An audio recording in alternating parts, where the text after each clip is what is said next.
Hello, everybody. Hope everybody's all right. Let's see if everything is all right here.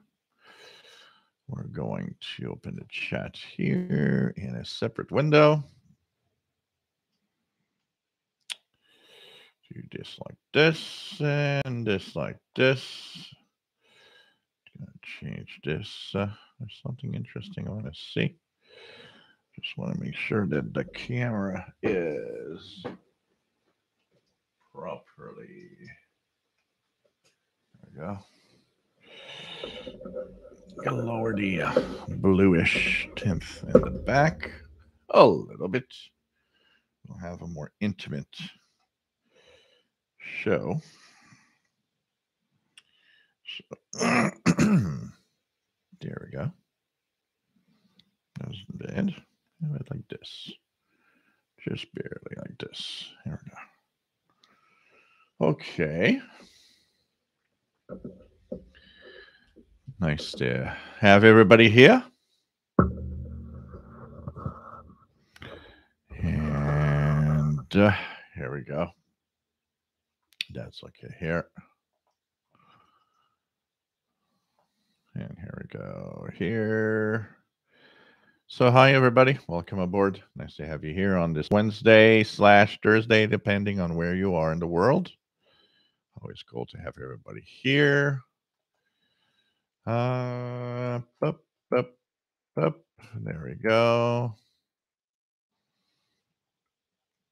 And so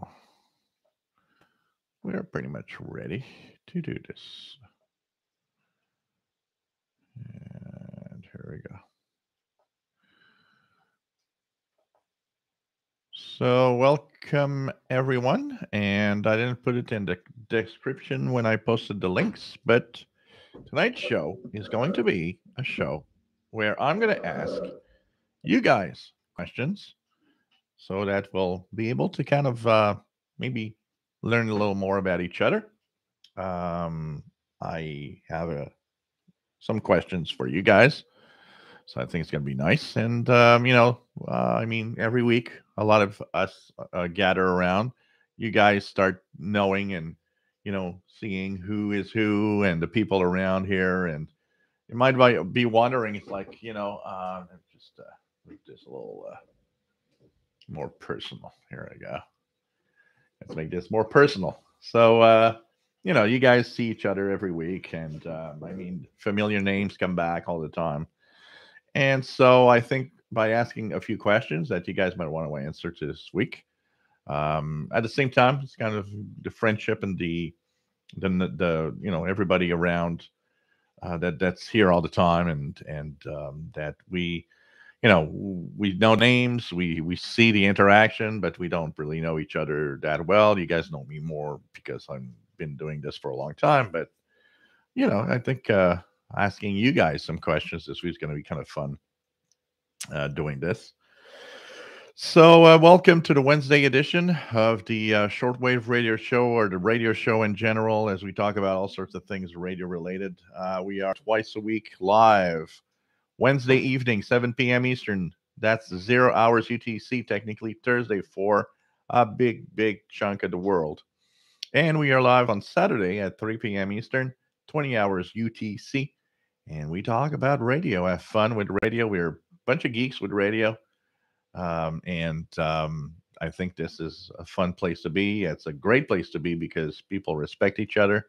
And I think it's the best place for newcomers to the hobby because with all the hands-on videos using the radios and all the videos that I've done and the reviews, and then we have the chat room here, we have a Facebook group, we have a lot of knowledgeable people that are super friendly and help each other.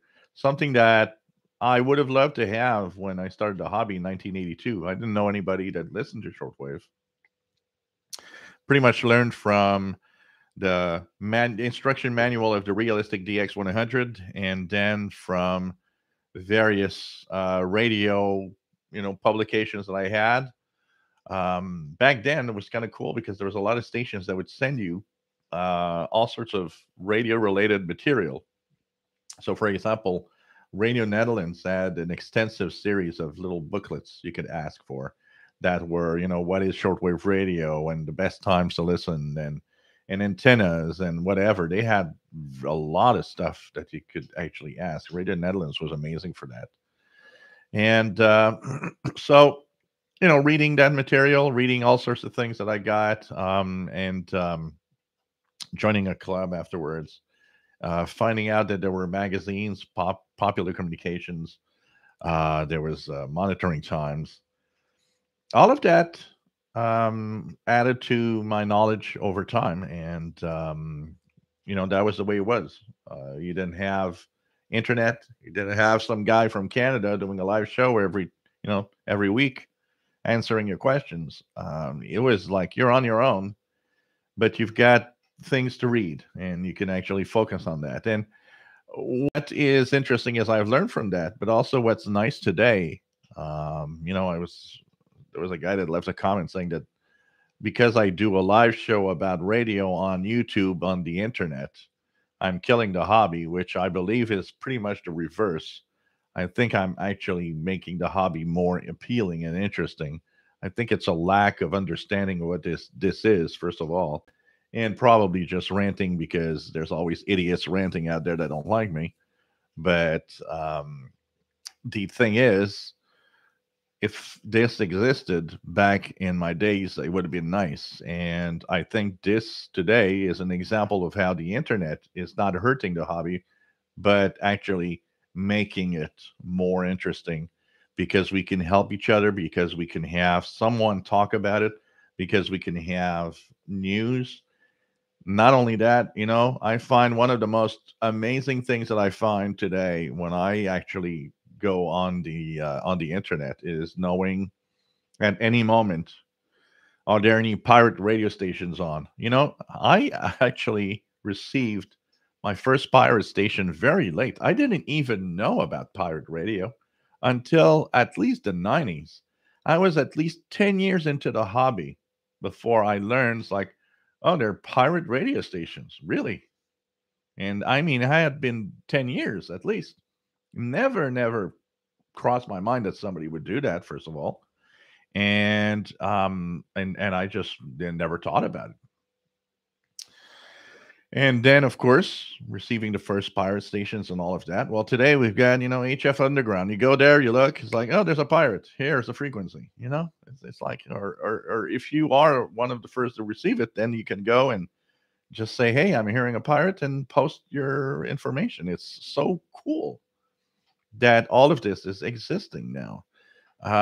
Schedules. I've never, in the 80s and the 90s, how do you get schedules? Outdated schedules in popular communications that were like 3, 4 months old. So a lot of stations might have changed.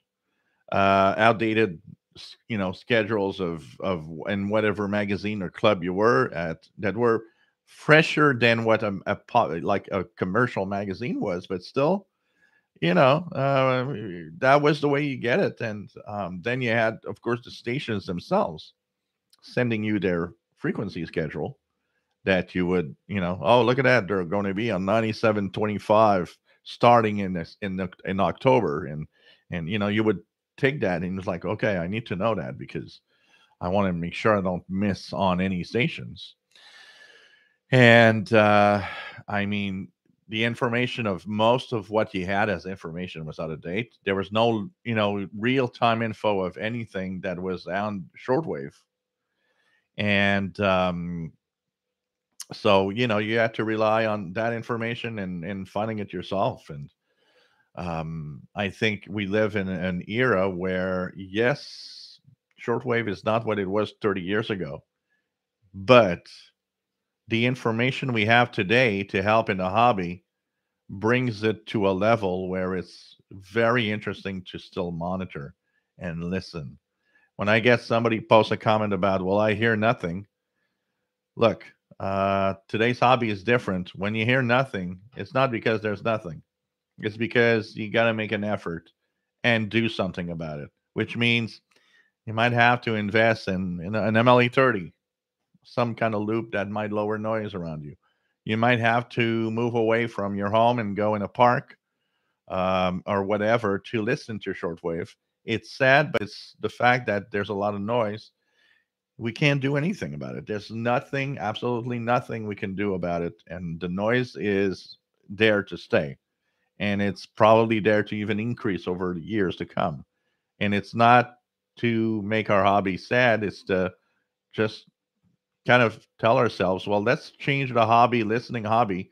Instead of making it, I'm sitting down on my butt in a chair for 6 hours, how about we make it a, okay, I take a walk to the park. Some of you have animals like a dog.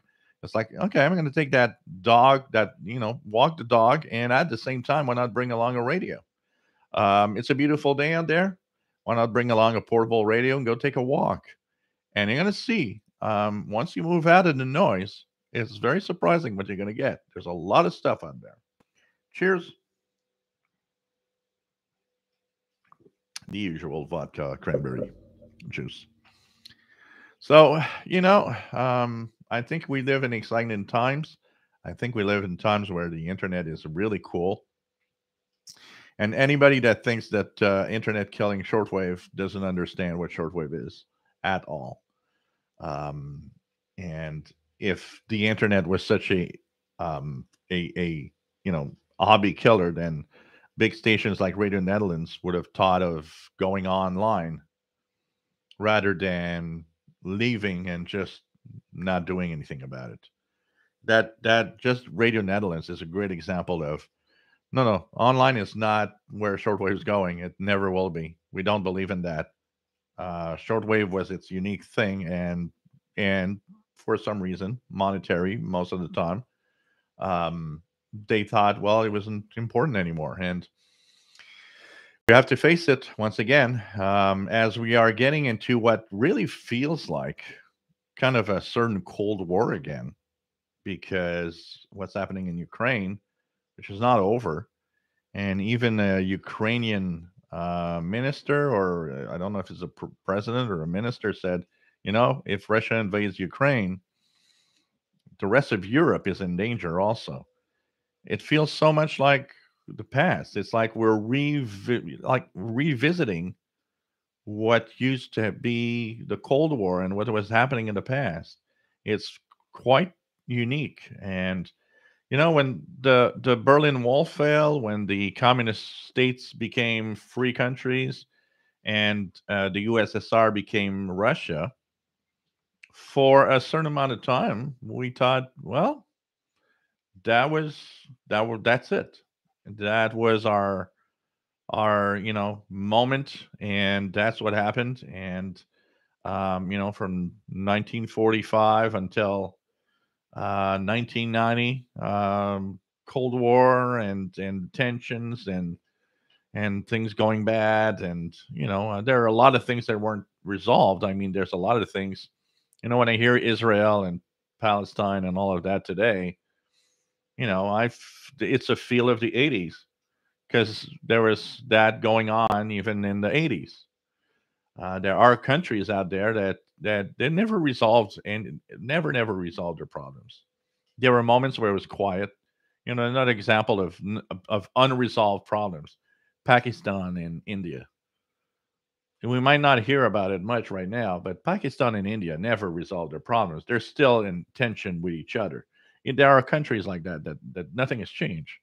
North and South Korea, still two Koreas. That's not changed. There are still countries that have not done anything to fix whatever, or it's difficult, and nobody's listening. And but overall, what was the big main tension of a big chunk of the years was that Cold War, was the United States and Russia and communism and East, and the Western Bloc, democratic countries, and all of that suddenly was, oh, it's a thing of the past now in 1990. And the first few years, actually the decade of from 1990 to 2000 seemed fairly, you know, okay. I mean, I remember the transition of Radio Moscow to Voice of Russia, which sounded, nice, and then nothing really, you know, different. Then Voice of Russia, and especially when Vladimir Putin came to power, Voice of Russia suddenly changed. And I still remember the last couple of years of Voice of Russia on shortwave started to sound way more like Radio Moscow of the 80s than it actually was Voice of Russia that I was used to listening in the 90s. And here we are again. But here we are again with a lack of shortwave transmitters and information for a lot of people that might now need it again. The BBC had a nice survey. They said that radio was still the main driver in Africa. Okay, that's the reason why all the shortwave broadcasters still maintaining African services. Shortwave is still a means of getting news, of getting information. Um, and I think that what's happening is, I'm pretty sure there must be a bunch of Ukrainians saying, that Radio Canada International Ukrainian Service. It's kind of it would be nice to have that today again, considering that when a country gets under attack and when a country gets, invaded, the internet is gonna suffer. You're not gonna have free news and free info. Afghanistan, they've lost the outside world pretty much on free news of internet. Everything is blocked. You don't even allow technology. Don't like technology. It's like we look at that, and I look at that as a not just a shortwave listener. I look at that as a guy that has been through the Cold War, through all of what radio, the power of radio, for people that have no capabilities of free and open news. Um, and there's a lot going on, and we don't have to go very far, and I won't go into that. But there needs to be more voices of what viewpoints and information from different countries and different people around the world. And when that is blocked on the internet, what do? The only way to really get it is, yeah, shortwave was an amazing way. I'd be curious to see how many people involved in some way with shortwave broadcasting that today, as things are evolving with Russia and Ukraine and Europe in general, are thinking, yeah, maybe we shut down those shortwave transmitters a little too fast. Maybe we need them to. It would have been nice to have them in running and sending out news and stuff. It's kind of interesting. So, kind of interesting times, and we're going to see what's going to happen. Unfortunately, what's been undone is not going to be done again. Countries are not going to invest in buying new transmitters, setting up new antennas.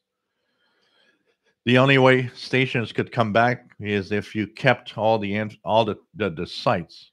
There's a couple of sites that are still on, like Bulgaria. Bulgaria still has its shortwave transmitter site. Radio Bulgaria might be gone, but shortwave capability is not. Austria. Radio Austria is a ghost of what it used to be, yet the Moosbrunn transmitter site in Austria is still intact, still working. There's still one German transmission from Radio Austria, and there are quite a few relays using that transmitter site. Vatican Radio might not be broadcasting as much as it used to, but a lot of relays are coming from the Vatican State. Germany, the Deutsche Welle might not be what it used to be, but the German transmitter sites and now and are still there and still renting airtime. There are, I think, some people out there that are keeping them alive. I mean, if you leave shortwave, why would you continue maintaining a transmitter site that is not used as much? Why do you keep all of that? And I think one of the reasons, and I think there are examples in there of, like I said, Bulgaria, Austria, even Germany. I think there's a few examples in there that there's some people within the government or people close to all of that. They're saying, let's just not throw that away too quickly. Because I think some people realize the importance that it had in the past, and that it could still be very important today. And even though you don't get a shortwave radio at a corner store anymore, pretty much, you don't go downtown, here. If I take out the only place I know there's one, if I go downtown Montreal, would I be able to find a shortwave radio here in all the stores that exist, the electronic stores and so on? I don't think so. I don't think no one has a shortwave radio to for sale. Um, but that said, I think if shortwave gets new broadcasts or some revival of some way because of tensions and things happening, North America is going to be left out. I think we're in the era where a shortwave broadcast or a new shortwave broadcast will be targeted to a specific area of the world. Um, why? Because back in the Cold War, everybody wanted to give its viewpoints to everybody else. So they had services for North America and all of that.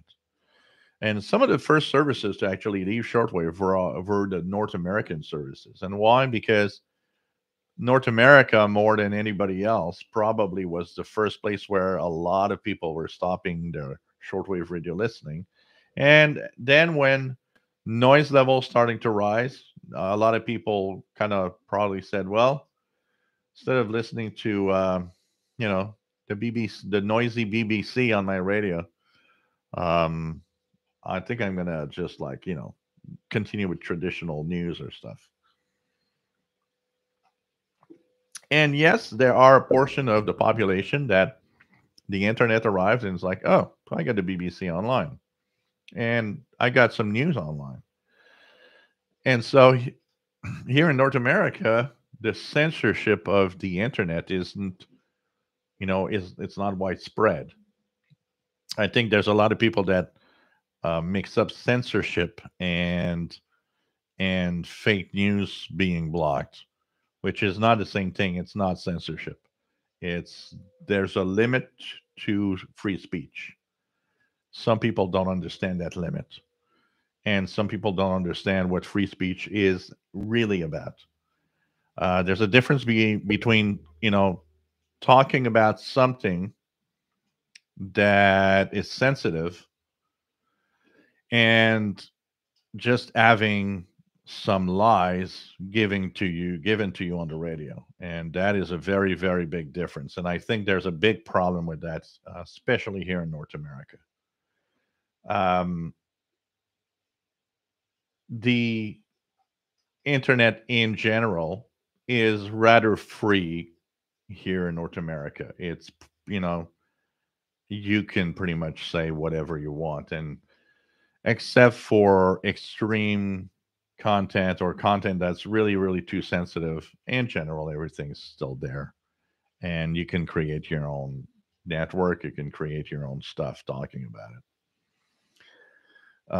And so I think shortwave broadcasts for the future, shortwave broadcasting for times that are to come in the future, are going to be more targeted to areas that need to have that information. And so North America is not part of it. So even if we have an increase in shortwave because of world events, there's no broadcaster is going to find the need to broadcast in North America. It's why would we do that?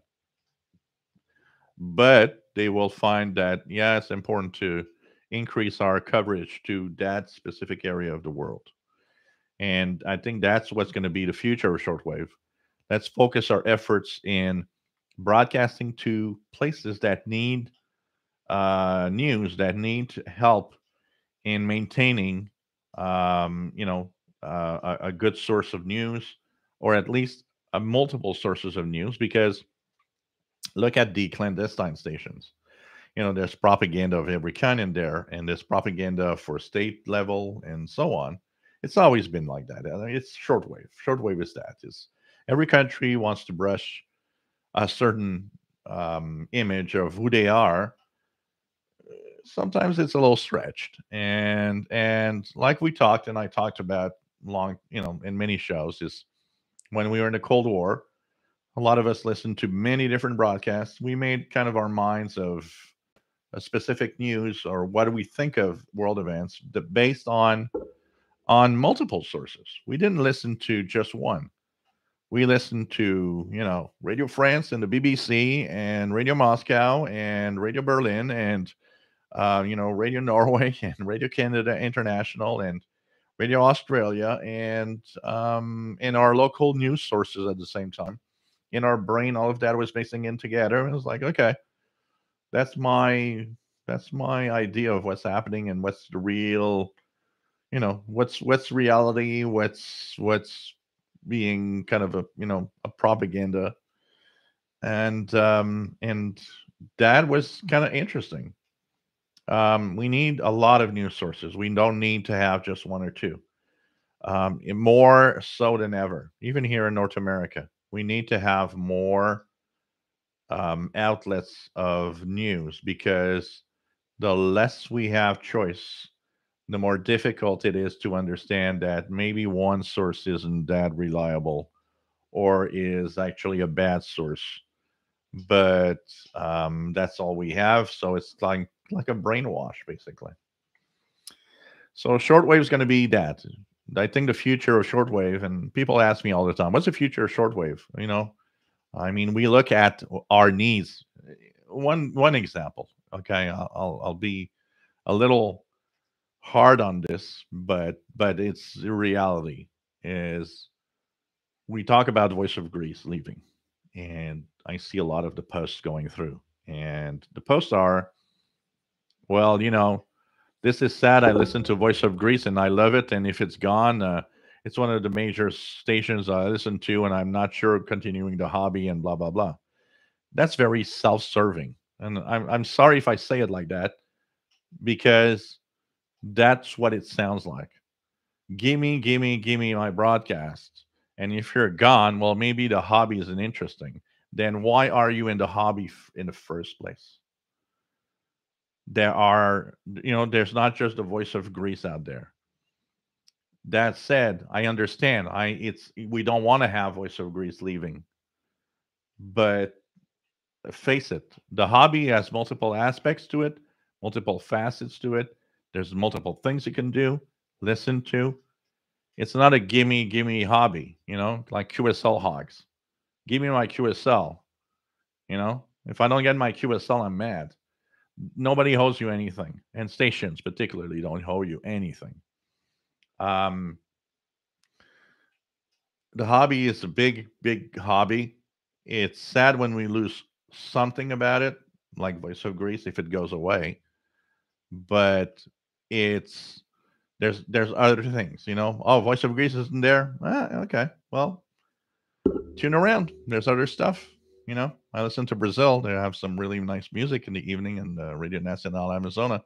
There's a lot of stuff out there. Diversify your hobby and stop thinking anyone owes you anything. Stop thinking if one broadcast goes away, your hobby is dead. It's not.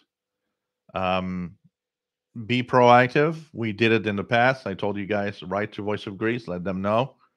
Might help, might keep them on. But the future of broadcasting is targeted broadcasting, and it's targeted to areas that need broadcasting. That means shortwave is not dead. It's not going to be dead in 50 years. It's not going to be dead in 100 years. I'm not going to be here in 100 years unless some miracle of science. But in 23, 20, like, instead of like we're in 22 and 21, 22, I'm sure shortwave, there's going to be some shortwave broadcasts out there. Why? Because there's going to be some part of the world that needs to have some news and needs to have information. So, anyways, I've been talking for half an hour and I haven't said hello to anyone. My name is Jill. I'm located in Montreal, Quebec, Canada, northeast part of North America, and we are here to talk about radio. Chat room, fantastic chat room. If you want to join in and say hello. Facebook group. When this is over, official SWL channel, Facebook group, great place to be. If you want to answer the questions I'm going to ask tonight, and you're not in a chat room, what you could do is write to the email address that I have, which is officialshortwaveradio@gmail.com. Officialshortwaveradio@gmail.com. And say hi, because you know what? It's going to be cool. And I think it's pretty nice. So nobody checked in through the email. So for now, I got no check-ins there. So hello, Bobby Burgess, WA5107 SWL in Louisiana, Man Max in Ohio, Randall Klantz. Did you take Man Max, by the way, or is there a Man Max because of the movie, because of Stranger Things? Just out of curiosity. Just curious sometimes about some of the names we use. Randall Klantz from Northeast Illinois. Matt, MDK2, nice to have you here from Denver, Colorado. Robert Cross, nice to have you here. David, KJ4CMY, nice to have you on board. And got a couple of rough days. Gonna take it easy tonight and have fun, my friend from Central Georgia. Always nice to have you here. John Doe, nice to have you on board from East St. Louis. So sleet and freezing rain. We've got some rain, a lot of rain into ice pellets, into freezing rain. I mean, the ice is so thick. So there's when I okay, I put up my end-fed antenna for my ham radio stuff. I went into the backyard, do it the simplest way possible. So it's a sloper up to the end of the fence. There was about a foot and a half to close to 2 foot of snow on the ground. So when I went there, I had snow more than like almost on the knees. So now with the freezing rain we had last night, on top of it, the ice is so thick you can actually, even with my weight, which is 225 pounds, I can actually stand on the ice and not go into the snow. Although it's very slippery. So it's pretty crazy. And it's like everything's iced up here. Uh, Robert Cross was listening to Radio Romania. Terry Cook, nice to have you here. KF7BQ from Montana.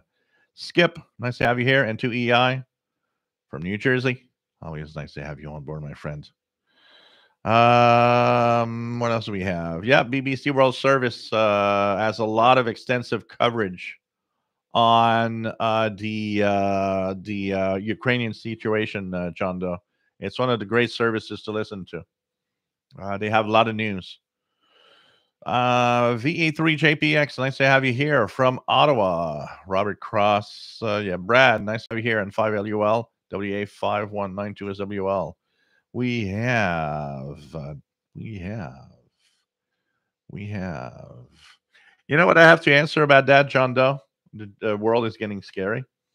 I think every generation has probably said that. The world is getting scary. Things are getting scary with the ever-changing world and things that are happening. I think the world is not scarier. It's always a very unique mix of things happening, and we always kind of wonder, what's going to be next. It's the world we live in, which is pretty crazy.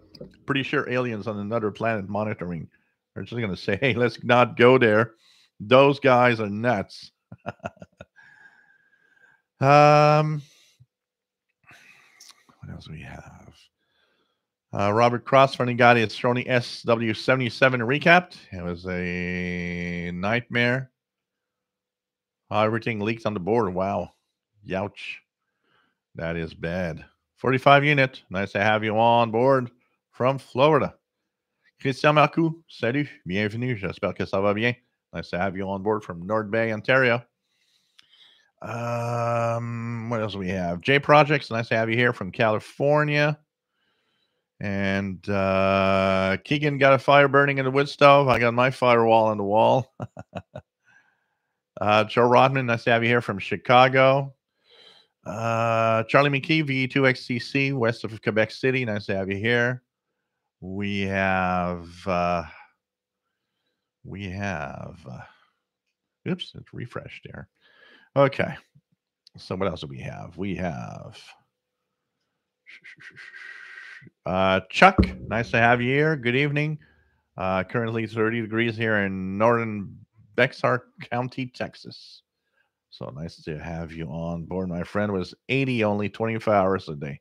That's the crazy weather, eh? We had plus 10 yesterday afternoon. Plus 10, which is like in the upper 40s, even 50, almost 50 Fahrenheit. And it dropped to 0 Fahrenheit last night. Pretty crazy. Actually, no. It dropped. It continued rising, and then we had temperature drop. We had freezing rain, and then rising and stuff. Pretty crazy. This week is like an up and down stuff. Pretty crazy stuff here. Nora, hey, nice to have you here. Byron, KE0HJP, nice to have you here. Keegan in Arkansas, nice to have you here. We have DJW883 in Southeast Pennsylvania. Nice to have you on board. We have Comanche 1976, West Michigan. John Hummel Newell, VE5JHN. Nice to have you on board. And no, it's pretty cold now. John Beckham, nice to have you here from Northeast Florida. And what else do we have? Joe Rodman loves this channel. I thank you so much. Roger Gibbs, nice to have you here from the UK. We have really, Skip, a guy that wrote a book about a hobby. That's interesting. I remember reading some guy in Monitoring Times that had a column that talked about all sorts of of stuff about the hobby too. It's crazy. No, John Doe, it's vodka cranberry juice. Dwayne, nice to have you on board. Mickey Dalmage, nice to have you here from Alberta, Canada. Sherwood Park, John Beckham, hot green tea and honey graham crackers. Oh, I haven't eaten honey graham crackers in such a long, long time. Man. Matt says, speaking of pirates, he's got one on 6950 upper sideband. I don't know if it's still on, and if I can hear it, let's try it here. 6950.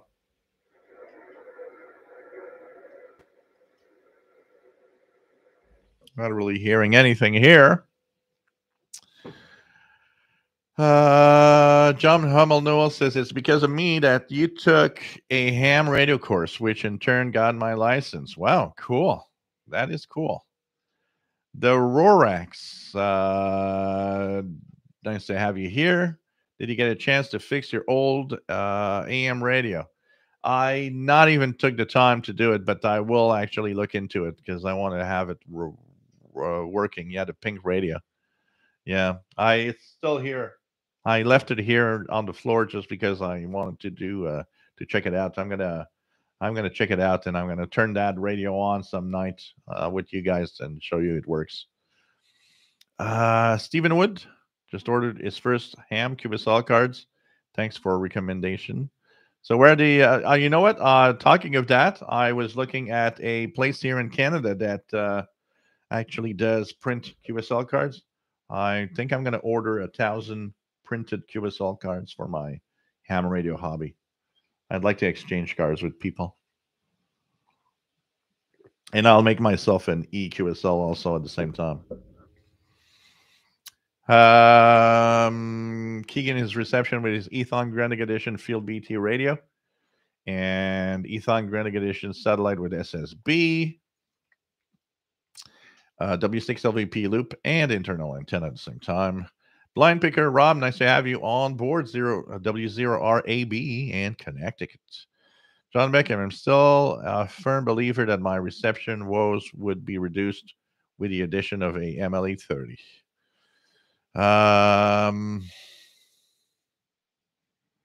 Stephen Wood has only noise on 40 meters. Joe Gomez, some people will benefit greatly from WebSDR. Jeff King, nice to have you here from Jacksonville, Florida. Eric Cottrell, well, it's a little cold right now to go to the park. Yes, I have to admit. But, soon we'll have warmer days. It'll be okay. Greg, nice to have you on board. Texan PL 880, you mean? I would guess. What else do we have? VA3 JPX, 4625 buzzer coming in well in Ottawa. Let's check that out here. 4625. Are we getting it?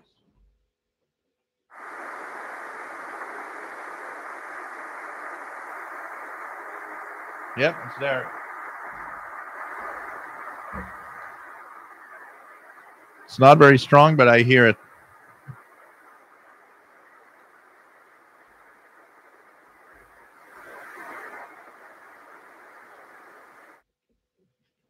It's weak in the noise, but it's there. It's definitely, I can hear it.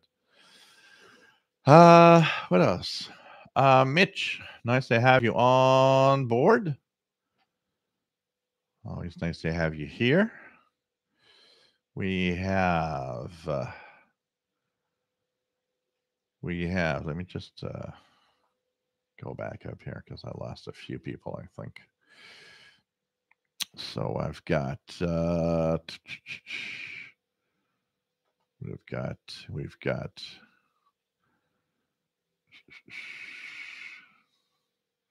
Blind Picker went to Russia in 1989, loved it. Carl Icon, nice to have you on on board.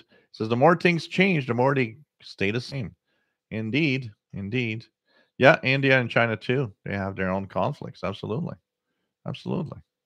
Vietnam isn't totally. I mean, it's a country, but it definitely still is in the club of closer to China than anything else. We some places in the world didn't change that much over time.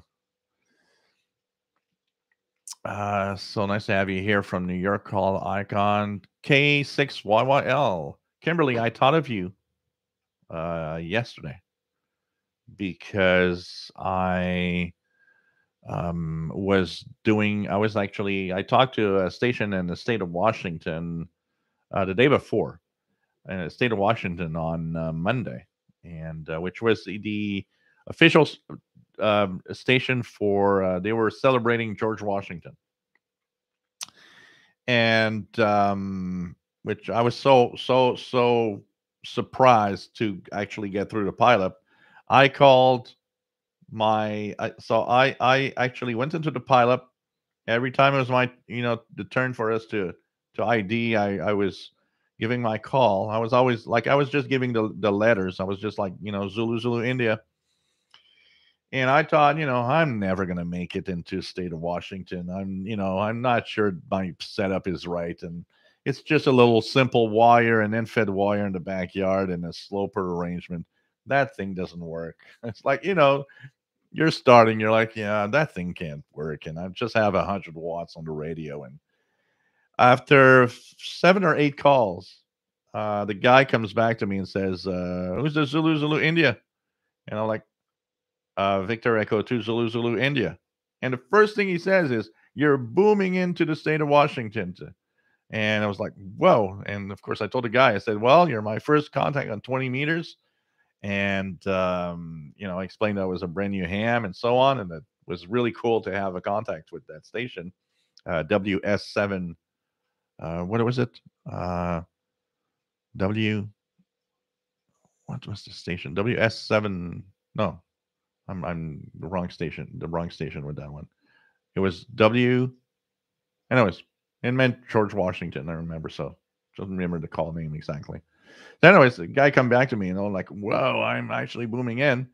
And I actually called CQ on a little higher. I went like 15, 20 kilohertz higher where there was nothing. And I thought, you know what? Maybe I should call CQ on 20 meters. And I checked a California SDR that is in San Diego, I think. And I could hear myself. And I was thinking about you, Kimberly. I was like, wow, maybe Kimberly could hear me if she would be on the air right now. Anyways, I called CQ, maybe 7 or 8 times at one station, come back. It was kind of cool. Anyways, it was kind of a lot of fun. Paul, nice to have you here. He says, have an MLA 30 plus on my balcony here in DC, but love getting away from the noise and carrying one of my too many portable radios while walking around. So, pretty cool. Yeah, even in MLA 30 and a noisy environment might actually give you a nice listen to the hobby. It still doesn't beat going away from the noise with your radio, which will bring you even a lot more stations, honestly.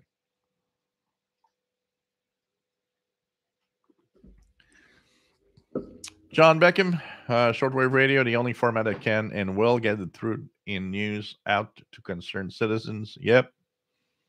Yep.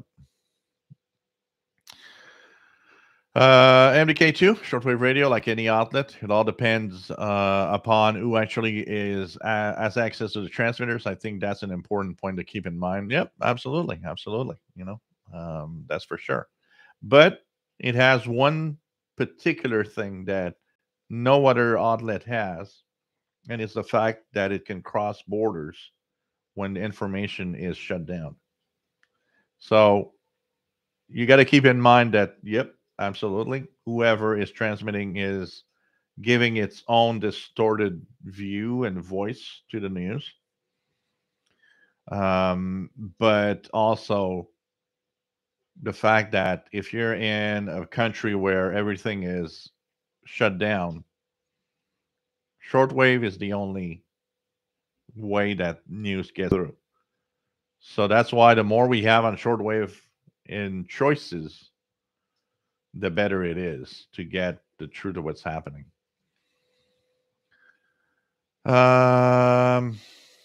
Jeff King I had to live stream BBC this morning, but what happens when a reporter is inside or blocked or kidnapped yeah, then the reporting has to go through in a different way or from the outside.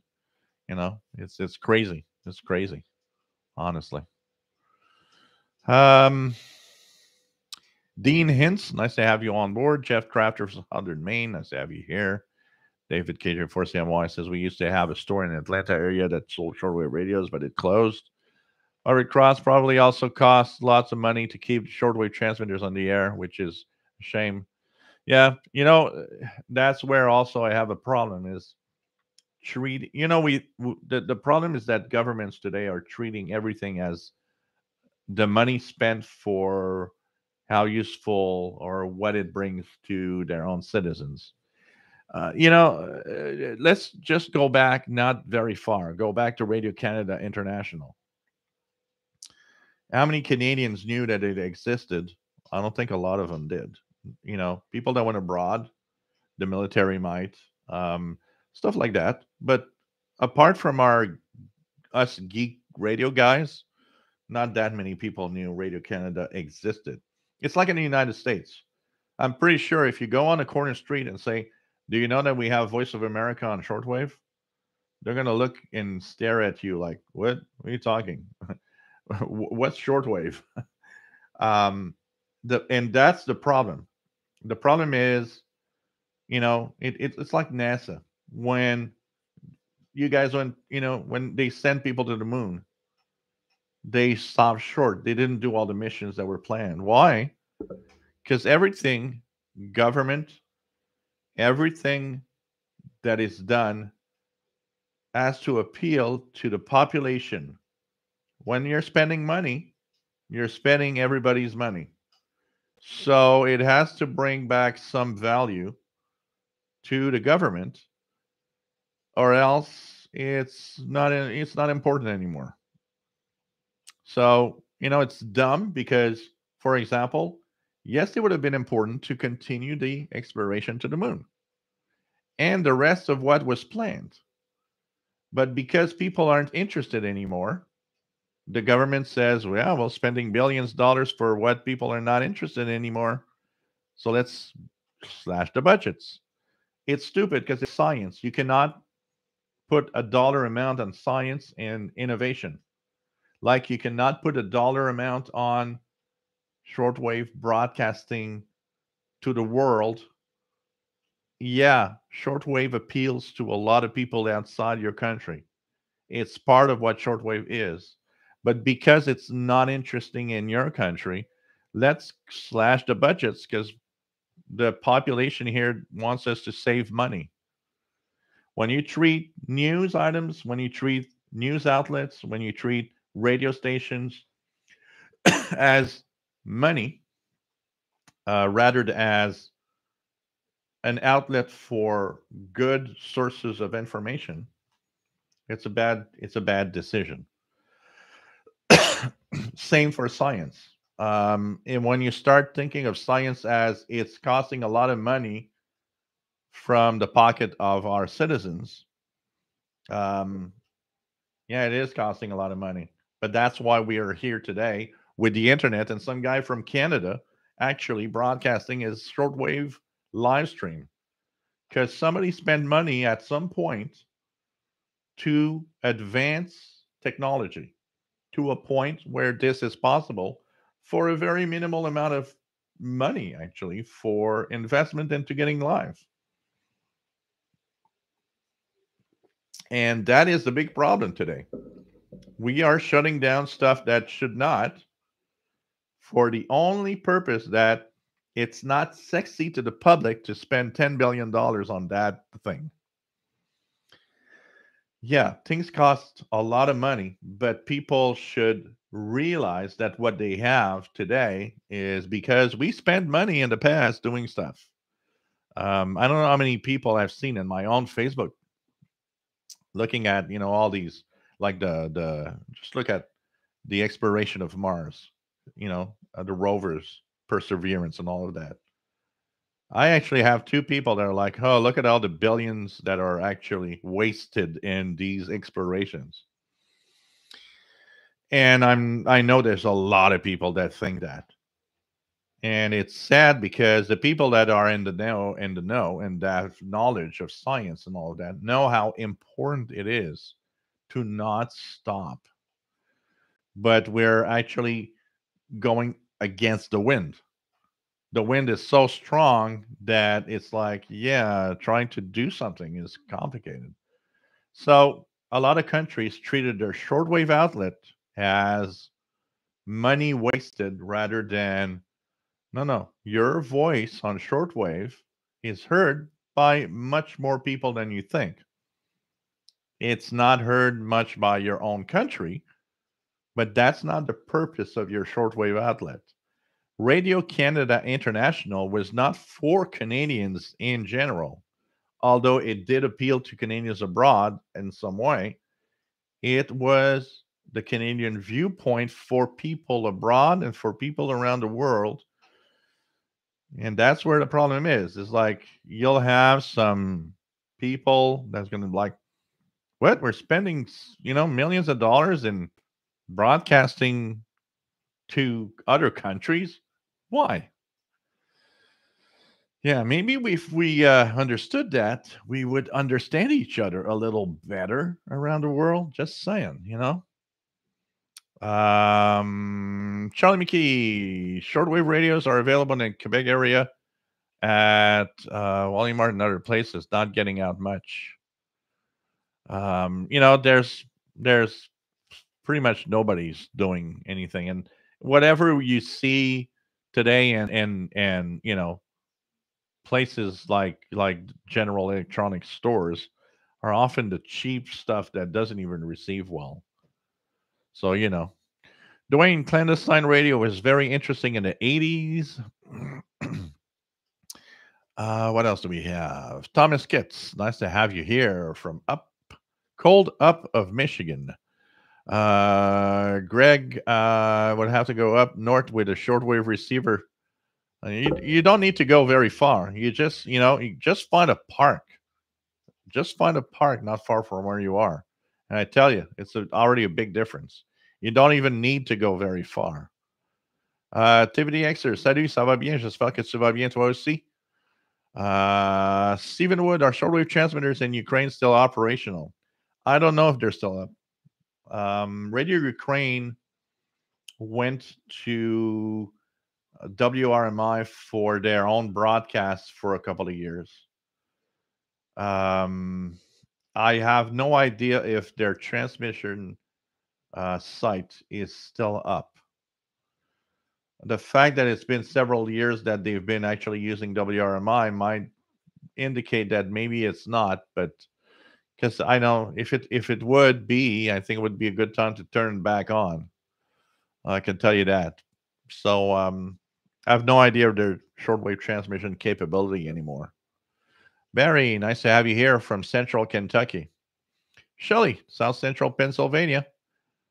Call icon, Shelley and Sheldon should start RCI. We need millions of dollars for that.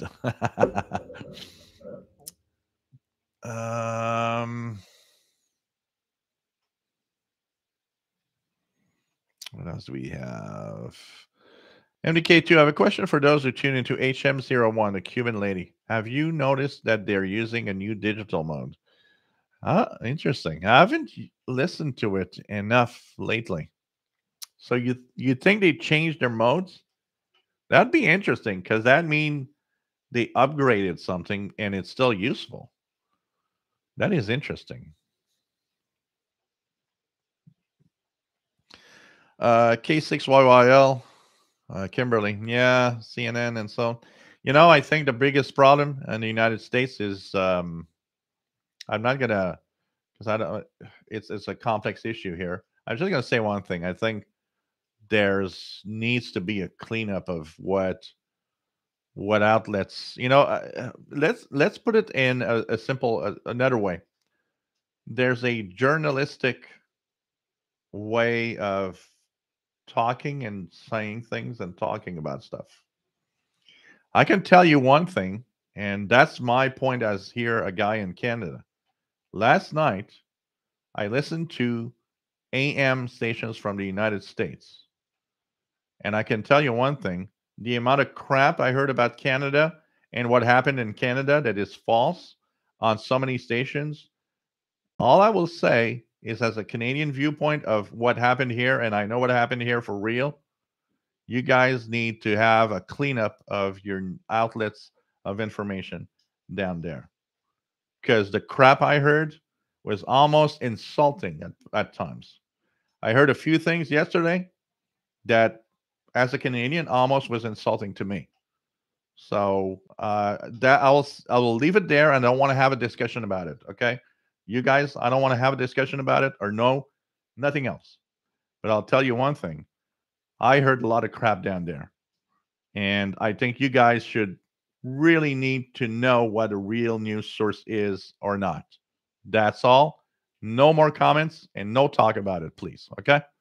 That's my Canadian viewpoint of the crap I heard last night on AM radio from stations in the US. John Ruid, nice to have you on board.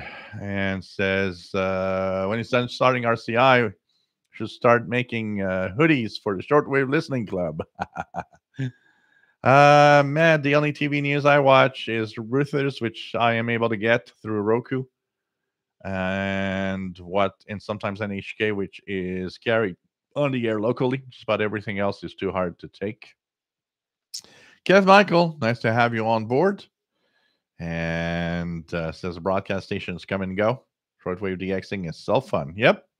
Rob, nice to have you here from Phoenix, Arizona. Black Panzer, nice to have you here. Fizz. Shortwave listening is and always will be fluid. Stations come and go or move to other modes. But the shortwave spectrum is so broad and varied, there's always something new to discover. And there is always going to be also some reason why someone needs to have his viewpoint there. So nice to have you here from the Pacific area, my friend. Gabriel Suto, nice to have you here from Uruguay. San Faros, nice to have you on board, my friend. Mark Drager, nice to have you here from Wisconsin. We have Tom Dennison, nice to have you on board. Says great opening comments. The email is official shortwave radio. So the official shortwave complete. I think a lot of people say, oh, SWL. No, it's official shortwave, the full word, radio at gmail.com. Dale Cheetown, nice to have you here from Chicago. Thomas Olson, KB3ZAA, nice to have you on board. Says more noise lately. Kev Michael, 285 kilohertz Mongolia at night. Wow. 253 from East Russia. Amazing. So nice to have you here, Landy Kwaterski. David says, whoops, once again, every time it refreshes, it makes me lose my space. So I'm going to try to go down as fast as I can, guys. Okay. So I might jump over a few comments. David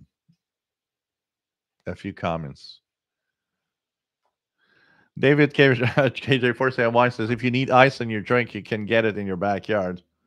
Pretty much. It's so look, the ice is so thick that I went out and I tried with a shovel to break it. I'm going to break the shovel before I break the ice. Kimberly did receive a mailer about cryogenics years ago. I laughed because if you froze my dead body and thawed me out later, I would come out with freezer burns. Hey, Kimberly, you could be like Fry on the Futurama. It's like you'll wake up in the year 3000 or something. Andy New, nice to have you on board from the UK, M7CUN.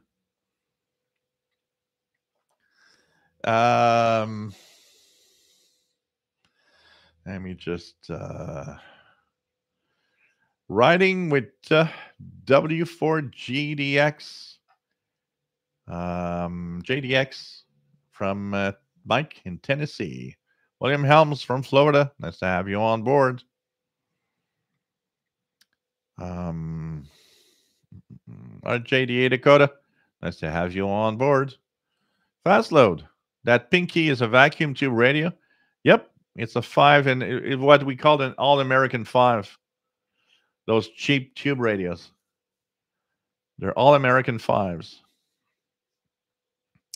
Barry, wait a minute. Is that my old Skip? Yeah, Skip from New Jersey. The well-known guy that wrote all sorts of things in different places in magazines over years. Ralph Cramden, nice to have you on board. Remembers Radio Kiev back in the day, was basically a junior Radio Moscow. VT Radio, Paul AA1SU, nice to have you on board from Essex Junction, Vermont. And you know what, Paul? We didn't really succeed on 2 meters, but if you want, I think we can succeed on either 80 or 40 meters on HF. I think that would work fine. So maybe we could set up a schedule for that. Yeah, Skip. The famous Skip is here. Absolutely. Chris Barrel, nice to have you here from Minneapolis, AE0IY. Robert Cross picking up the buzzer in Ireland on shortwaves on this SWS 77. Cool. Matt, CHU check. All three frequencies currently copyable in Denver. Interestingly, 7850 is the weakest. Uh,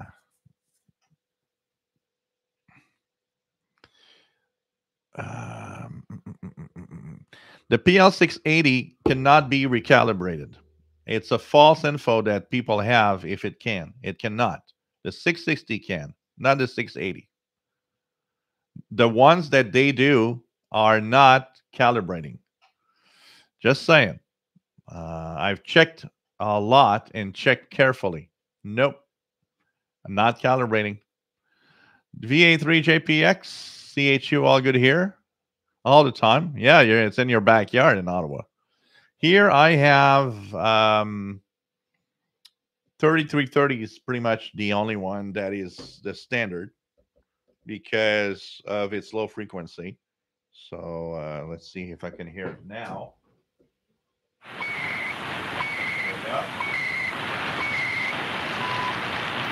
And it's not very strong tonight. 7850 and 14670 are often. Yeah, WS7G. That is the station, Matt. Thank you. Which was WS7G was for the George Washington station. Thank you, Matt, for. I got mixed with another station that I heard recently. What else we have? Gabrielle, Jill, want to report reception to any ham QSO? You have to exchange cards. We'll have an ear on you. Cool. Absolutely. I'll be happy to exchange cards with you. That would be actually something I want to do. Is I know a lot of hams don't QSL anymore. I want a QSL. So I'll have some real cards and I'll have EQSLs for those that have EQSLs. We'll exchange it in a certain way. But I want a QSL AM radio operators.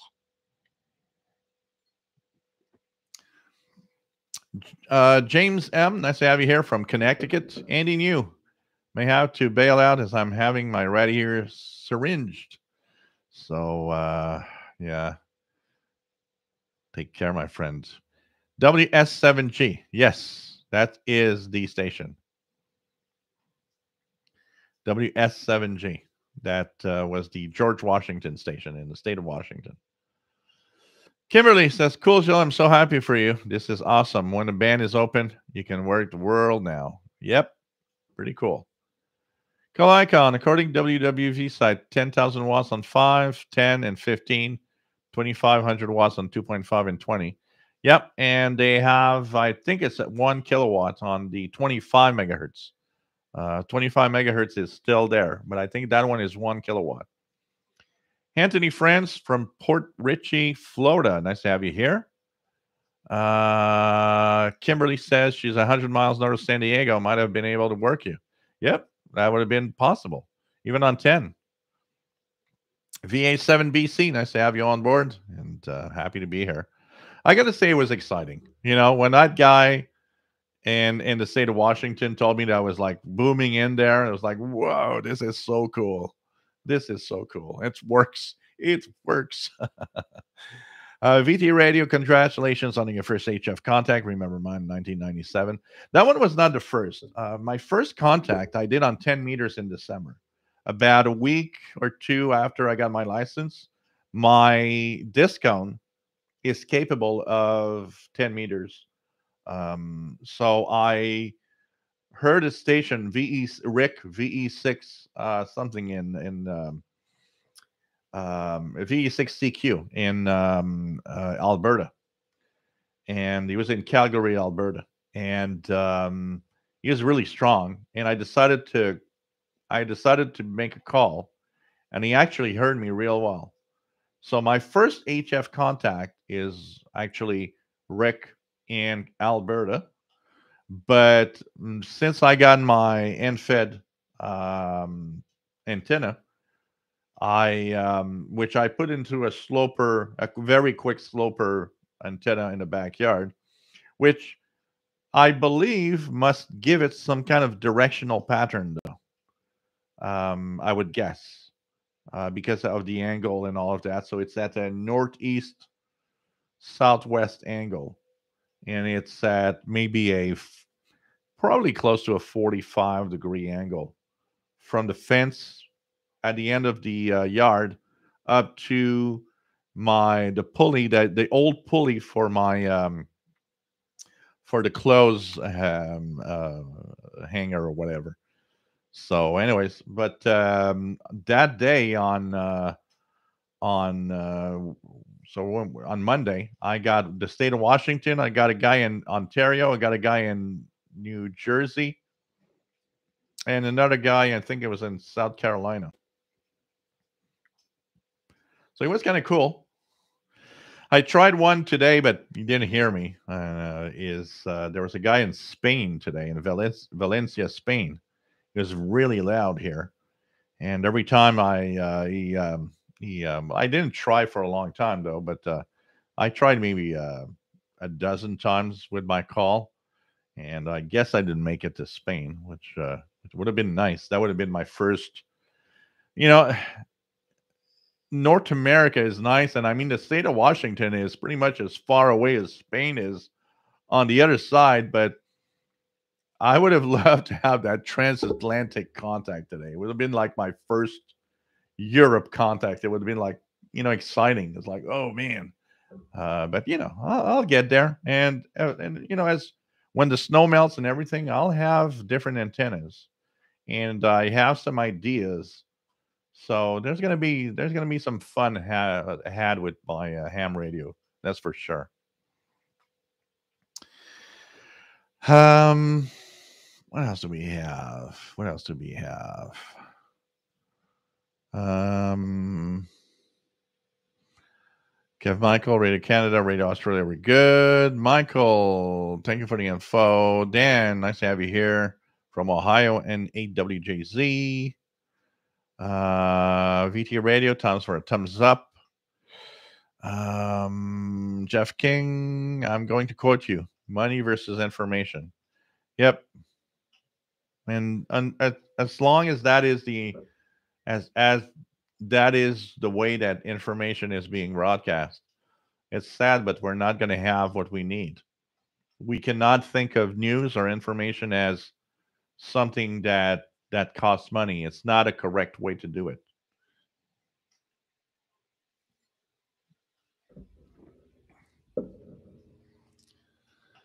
Um, Barry says, I'm impressed with the longevity of Voyager 1 and 2. Don't see you have to waste some money. And look at all the details and all the info it gave us of all the planets from, Jupiter, Saturn, Uranus, Neptune, the pictures, the details, the things we didn't know about, the moons. It increased our level of knowledge by a gazillion percent. Voyager 1 and 2 were expensive. If you guys have not seen it, find the PBS documentary, The Farthest Journey. Um, it is a cool documentary for many reasons. One, because of how cool it is just to learn from the start. I mean, those Voyager spacecrafts are some of the most expensive spending that they've done in the 70s. It's excess of $1 billion, and we're in 1970. That's a lot of money, and it's just amazing. And what's even more amazing is to see the emotion of the people behind the project, to see how involved they were. Oh, that is not just I have a work where I need to work on some spacecraft going in space. It's almost as this is my baby going in space, and I want it to work the best that it can and do the best science that I've ever seen. And it's touching. It's really, really cool. Check that out. Kimberly, we might need research for populating Mars one day. You never know what can happen in hundreds of years from now. That's one of the things I said to. There's one particular person on my Facebook said, that's unnecessary. I said, there's greenhouse gases, the planet's warming up and stuff like that. But even if we don't go there, the Earth, just because of science, the sun, and all of that, it's not eternal. It will someday be a place we need to leave to go somewhere else. The only way to do that is to brush up with our science and really make sure that we know what we're doing because we'll need to leave this place someday. We will need to leave it. We will need to go somewhere else.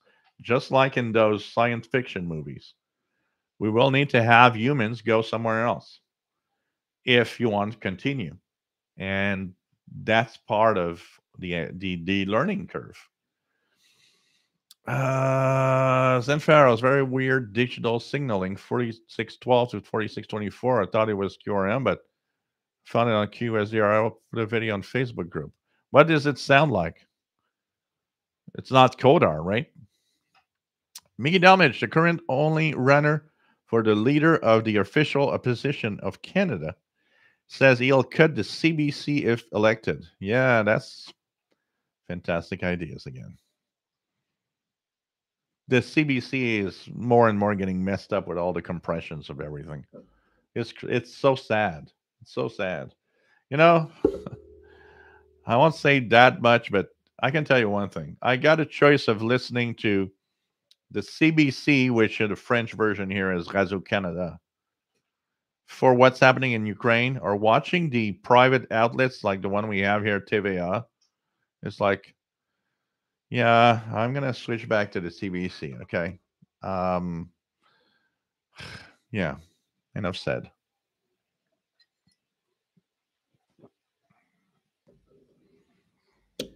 Meta Lunar, I assume height would help a lot. Would finding a high hill, listen, be dramatically better for reception? Not necessarily. You know why? Because shortwave comes from the ionosphere. It's not like line of sight. We are accustomed to line of sight, where a VHF signal, you need to be as high as possible because it's line of sight. It's going to go further away on the top of the mountain than at the bottom of the mountain. On shortwave, not necessarily. It's really more moving away from noise than anything else. So, Kenneth McKinsey, isn't there such a thing as warming the clouds by using vertical scatter to increase domestic coverage? You know, I'll answer with one very simple thing. That is the equivalent of what people think of HARP. A lot of people thinking of HARP changes the weather. It can't. Even if you think of HARP with its antenna pattern and its gain to be the equivalent of 10 or 20 or 100 megawatts, it sounds like a lot of power for humans. It's an infinitely small amount of power considered and compared to all the power that the energy that the earth itself and all the moving patterns and currents and weather is. It can't even budge a little something. It can't even change a little something. The only thing you do with that is eat the ionosphere for propagation characteristics experiments, and it's very local to only that place. And there's nothing much that it does except just for that little area they're actually up there. It's so insignificant. People think of that as, oh, it's a mega.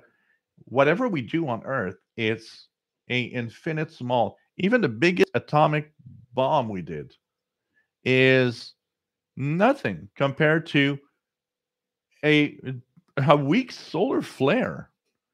We are incapable of changing with any machine or anything to a point where it's really a problem. You know, we would have to drop all the atomic bombs in the world, and that the only thing that that does is just brush up enough dust to just block the sun and make those cold, those nuclear winters. But it's because we're brushing up, the soil. Because for the rest, whatever humans did until now is so insignificant compared to the real power of the universe, of to the sun, to the earth itself. Just one hurricane has more power than anything we ever done since we exist on this planet. It just shows us how small and insignificant our things are. But over time, there are effects, there are things we can do. One example, the more we pump up CO2 in the atmosphere, yeah, over time it accumulates, of course. But look, it took 100 years before it started showing really that, yeah, okay, I think we're doing something. It doesn't happen overnight, it's over a certain amount of time.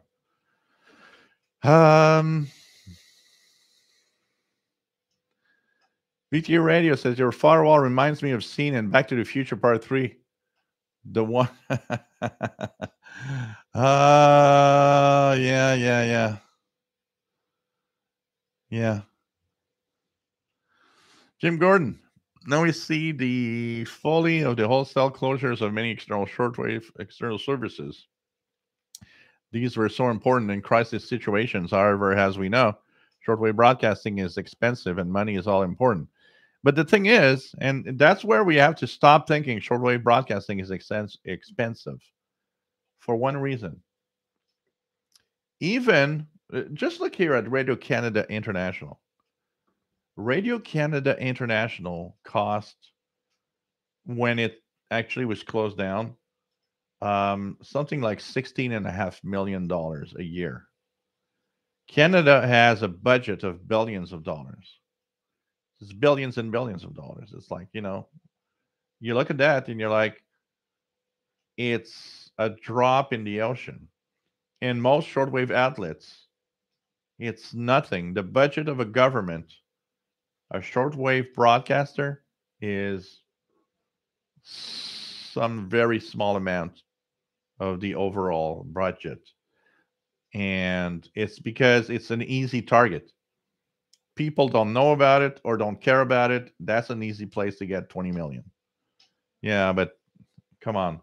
It's like if I tell you I need to stop spending. So this year, I will actually spend, I'll buy one radio less than I did last year because of that.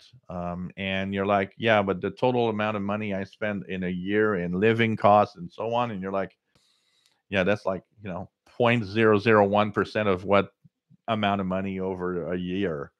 It's the same thing for shortwave broadcasting. Yeah, but that's nothing. It's an easy target, and that's the problem. It's an easy target because people don't care, and the governments don't understand that it's important to keep. Once again, like I said, money versus, thinking of news outlets and information about with a dollar sign rather than thinking about it as an important source of content around the world.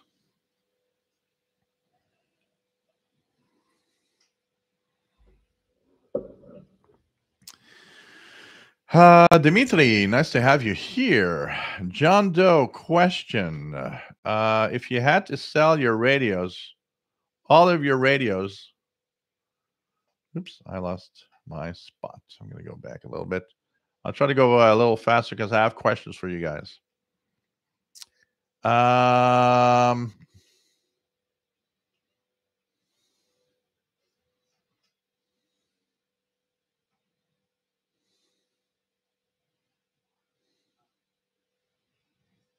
Okay, so John Doe, if you had to sell all your radios but one, which one would you keep? My SDR player is PDX. If I had to really, really like lose everything, I'd keep my RSPDX. Mustafa, nice to have you on board from Iraq. Pretty cool. Nice to have you here. Um,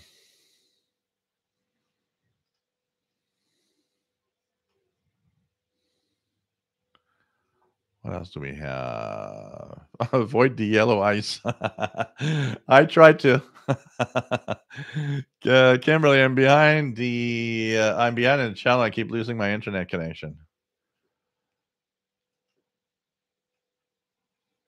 Barry says, "Watch out for the huskies.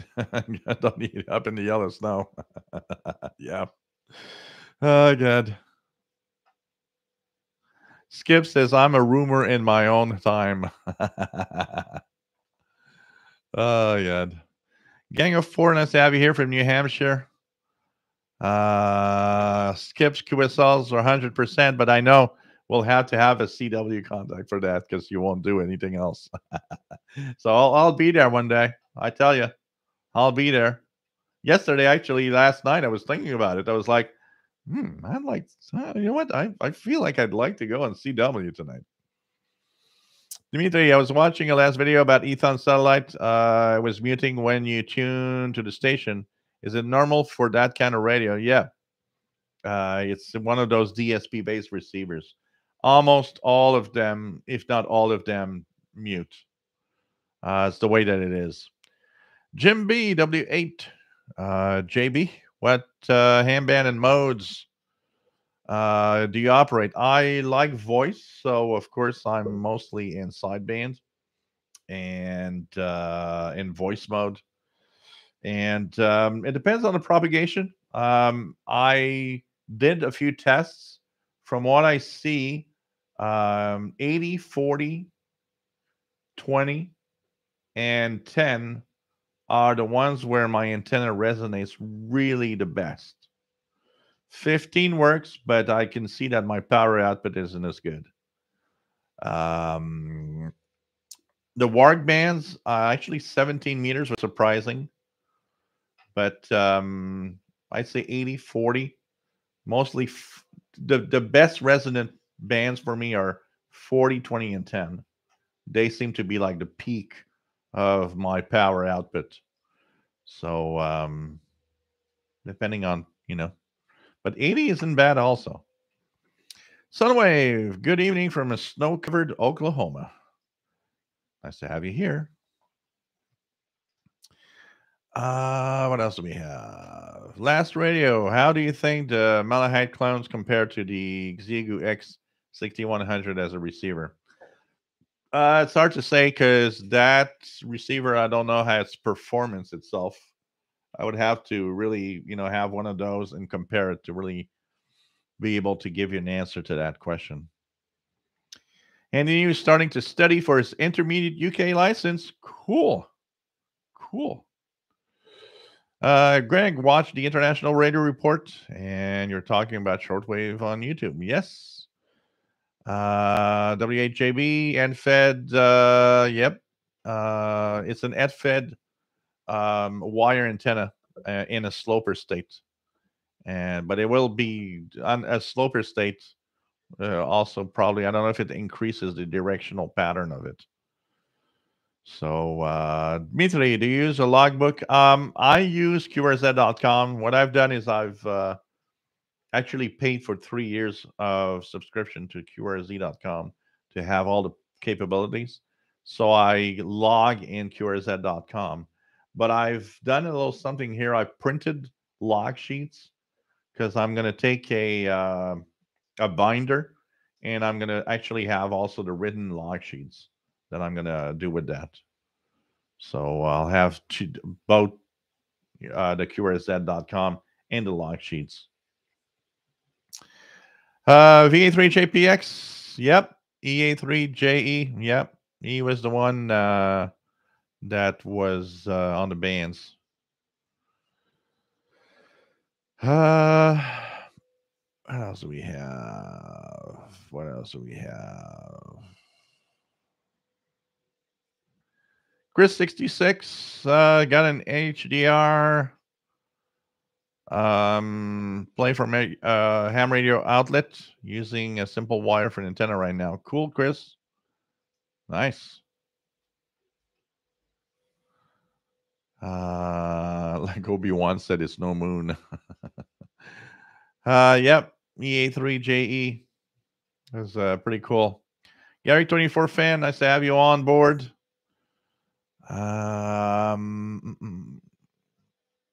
Like Stanag. Wow. Okay. Kind of interesting, Zen Pharaohs. JD Dakota, I once gave a science report in the early 70s in my high school. I gave a report about radio and media, in particular AM stereo and digital radio. Back, I was just told that was impossible. Yeah. How many science, how many things about science today people told them, yeah, it's never going to happen. You know, look, we don't even have to go far. How about if people would have told you in 1980 or 1970 that, oh, in the next 30, 40 years, we're going to have this network where people are going to do live videos from around the world and there'll be hundreds of people watching and so on. They're going to like, yeah, right. You know, I find it interesting of how so many ideas of science fiction are actually coming true. And you're like, wow, this is kind of crazy, you know? Um, what else do we have?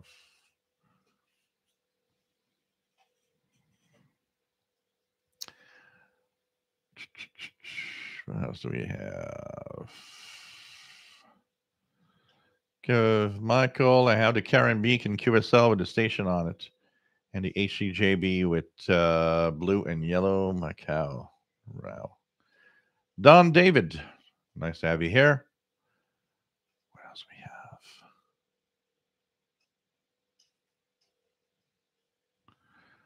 Dimitri thinks we're alone in the universe. I don't think we're alone.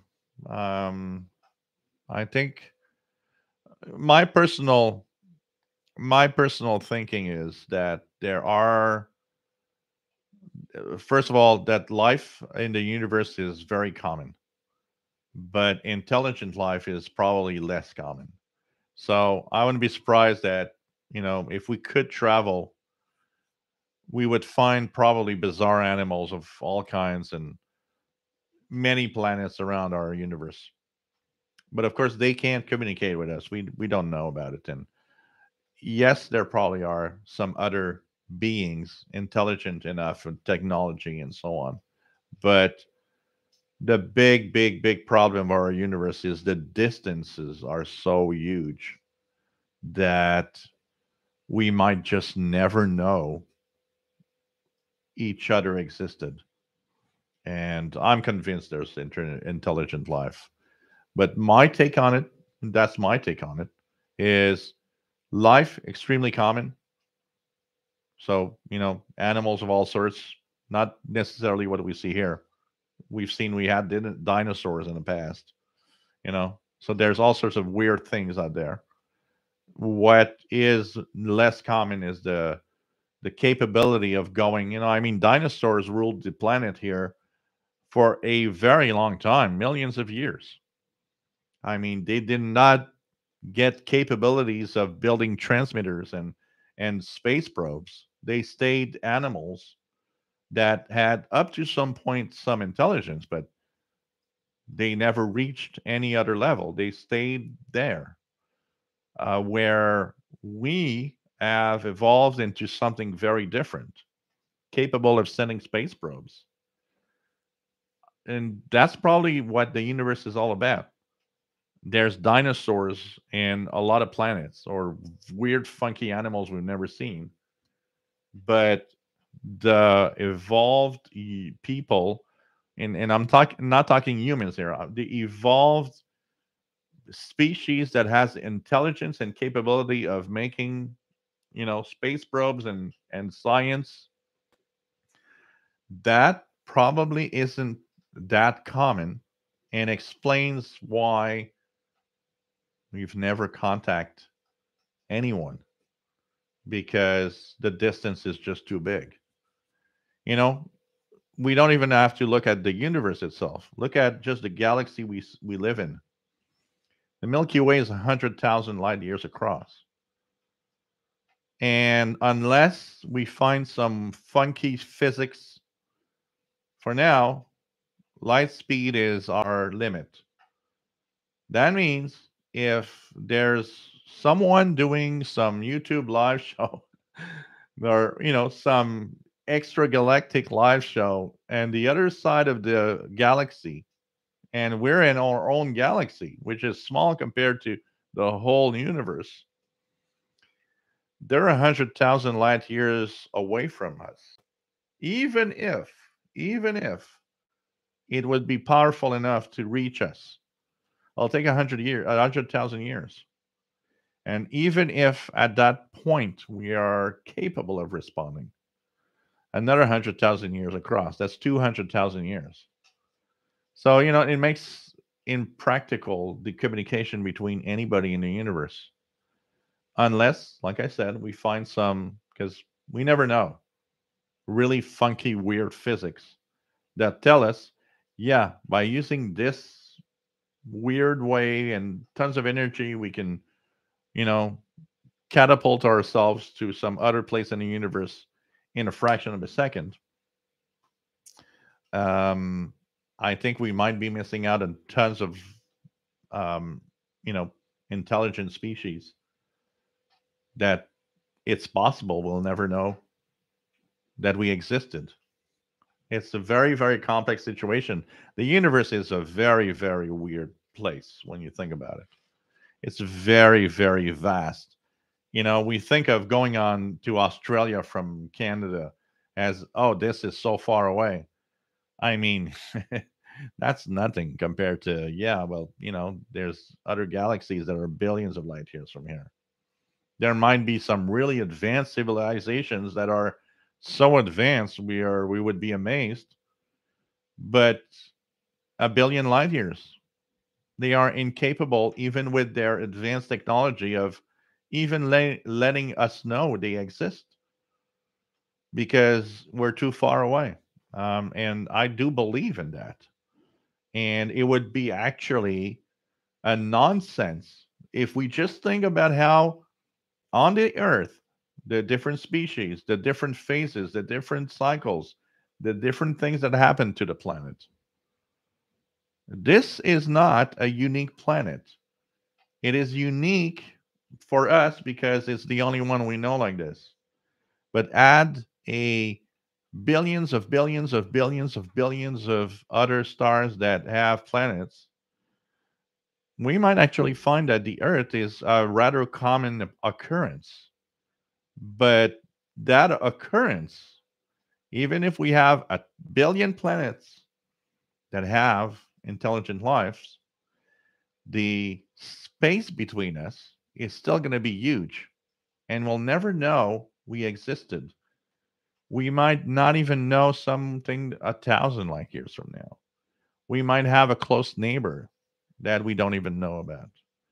It's very complex what happens in our universe, and that is, you know, um, we might someday, we might never.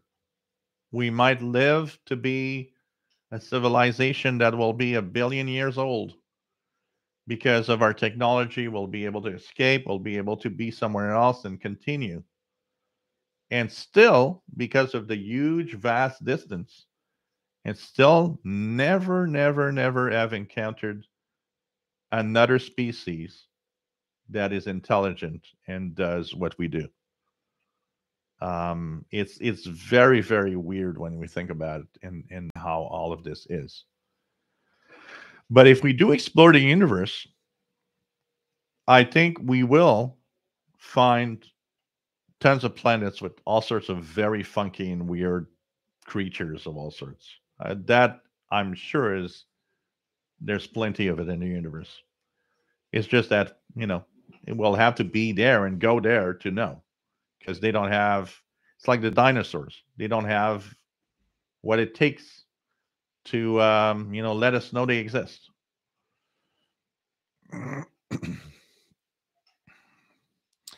Yeah, for sure that there's a lot of energy in the shortwave transmitters and all of that.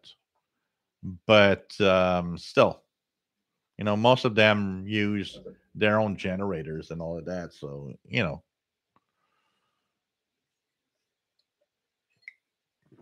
Robert Cross, I'm going to bed now. Take care. See you on Saturday, my friend.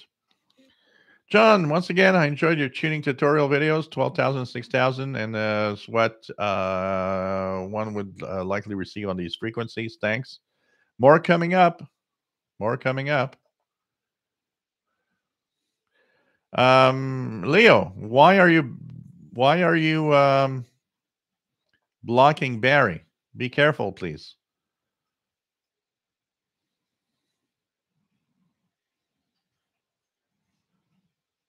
Be careful, because it happens from time to time that somebody by accident clicks on something. So Barry says newer shortwave transmitters are more energy efficient than the old ones. So that's for sure. That's for sure. Jesse Erickson, nice to have you here. KE0UGP. Nice to have you on board, my friends.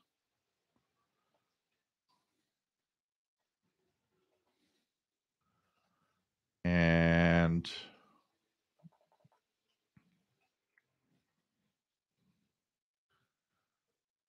oh, that's let me just yeah, I'm gonna do that, Skip. I know it's very, very popular. Hello, TW. Yep, like the world. I need to set that up too. Pizza croissant pizza rolls. I want one, Mad Max. Please send me one. Scarpad's comic tricks. Just got an Elite 750 and tried two.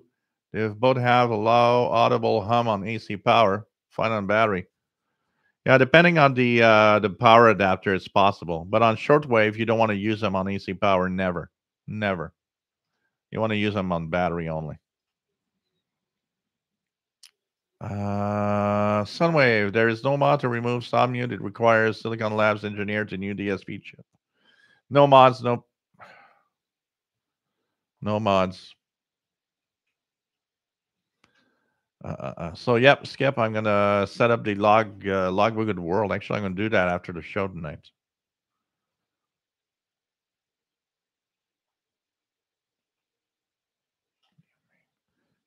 Leo Main, what are you doing?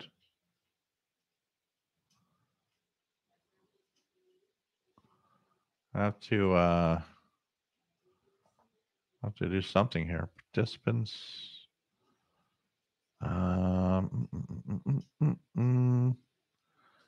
Check the list here. Leo Main.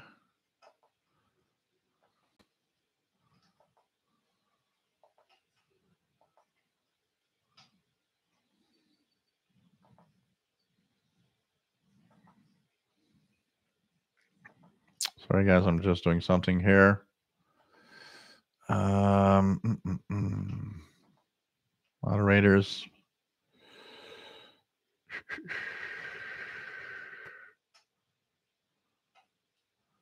So, Leo Main, I am sorry, but I am removing your moderator status because you're blocking. You're blocking for nothing right now. It might be by accident.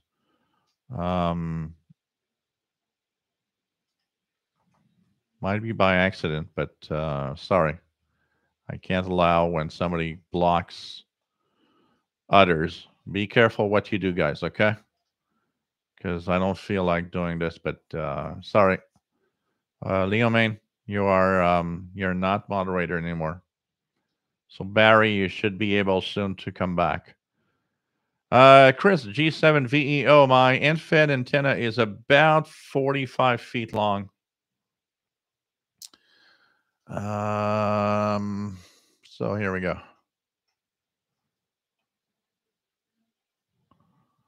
So I'm sorry, but Leo Main has been removed as moderator. Chess Tank, nice to have you on board. So, I think Leo just doesn't see what he's doing. It happens sometimes when some people have smartphones and stuff and follow, and they don't see that they're actually doing something. It happened a few times. David McCormick, yep, busy day in Ukraine. Skip, yes, aliens, we want some.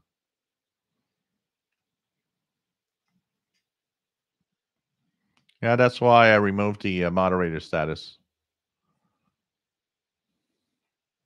That also is true, Andy. New intelligent life on Earth is also difficult to find. I do agree with that. So imagine in the universe. God.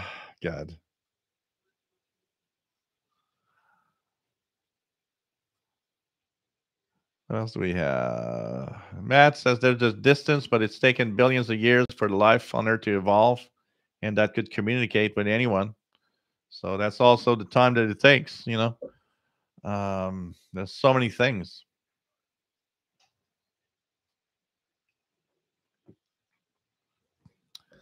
Big damage. The keyword here is intelligent life. They know when they look at the Earth that they are told to leave that one alone. You know, sometimes you might wonder. Maybe they're not that far away, but they're saying that's the crazy planet of our galaxy. Don't go there. Yogi says, "Does your NFED do 160-meter top band?" I tried it on its 160. It tunes. It might work, but I'd have to try it with someone and see if we can communicate. I mean, it does seem to kind of tune, so I don't know. I'd have to look at that. Mike Jam, nice to have you here.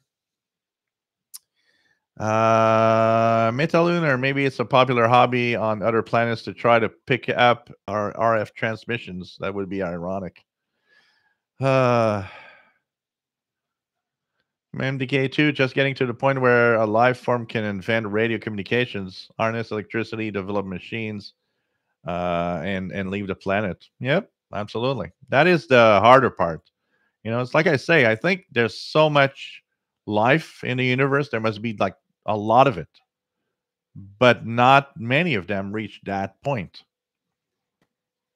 So, and Matt says it actually probably a much longer shot that there are many other planets with life forms like us than we suppose just because of the infinite cosmos. Yep, pretty crazy. It's okay, Leo. You probably did it by accident. A lot of people do it by accident. I'll give you your moderated status later. It happens. We are not the first one to have done that. Quite a few people over time. So take care, Barry. Sorry for the little problem, but you're back and you're okay. Kimberly, the dolphins are the only intelligent life here. Oh, man.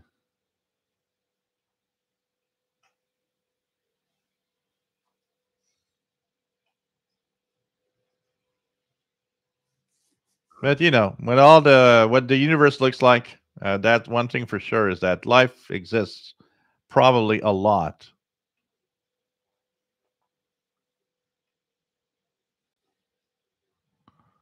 Greg wants to talk on ham radio. Then you have to get your license, man. So it's okay.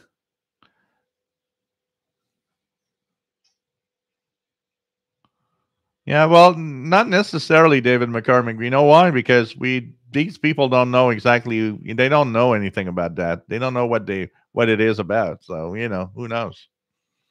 Marvin Watts, nice to have you here from China. John Beckham, perhaps some of the shortwave relay stations could promote more countries coming back to shortwave. Yeah, that's what I would like about like WRMI in Okeechobee, Florida, where it could promote shortwave a little more.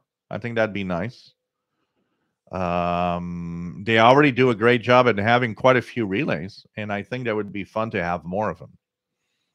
So, okay, guys, I'm gonna go fast now. So if I miss out on anything, um, okay, just say it again. Because I have questions for you guys. I have questions for you guys. Richard, nice to have you on board. Received Spain Monday night. Was great because my grandson has been there and is a Spanish teacher. Cool. Yes, we are a great group of people. Absolutely. No problem, Leo, man. Well, it's all okay. Don't worry. Like I said, it happened to others before, so it's not a problem. I like that. Skip says you can't hear them because they all use CW. So you are in the know. You're the one contacting all of those aliens. They all know that CW is the way to go. I like that. I like that.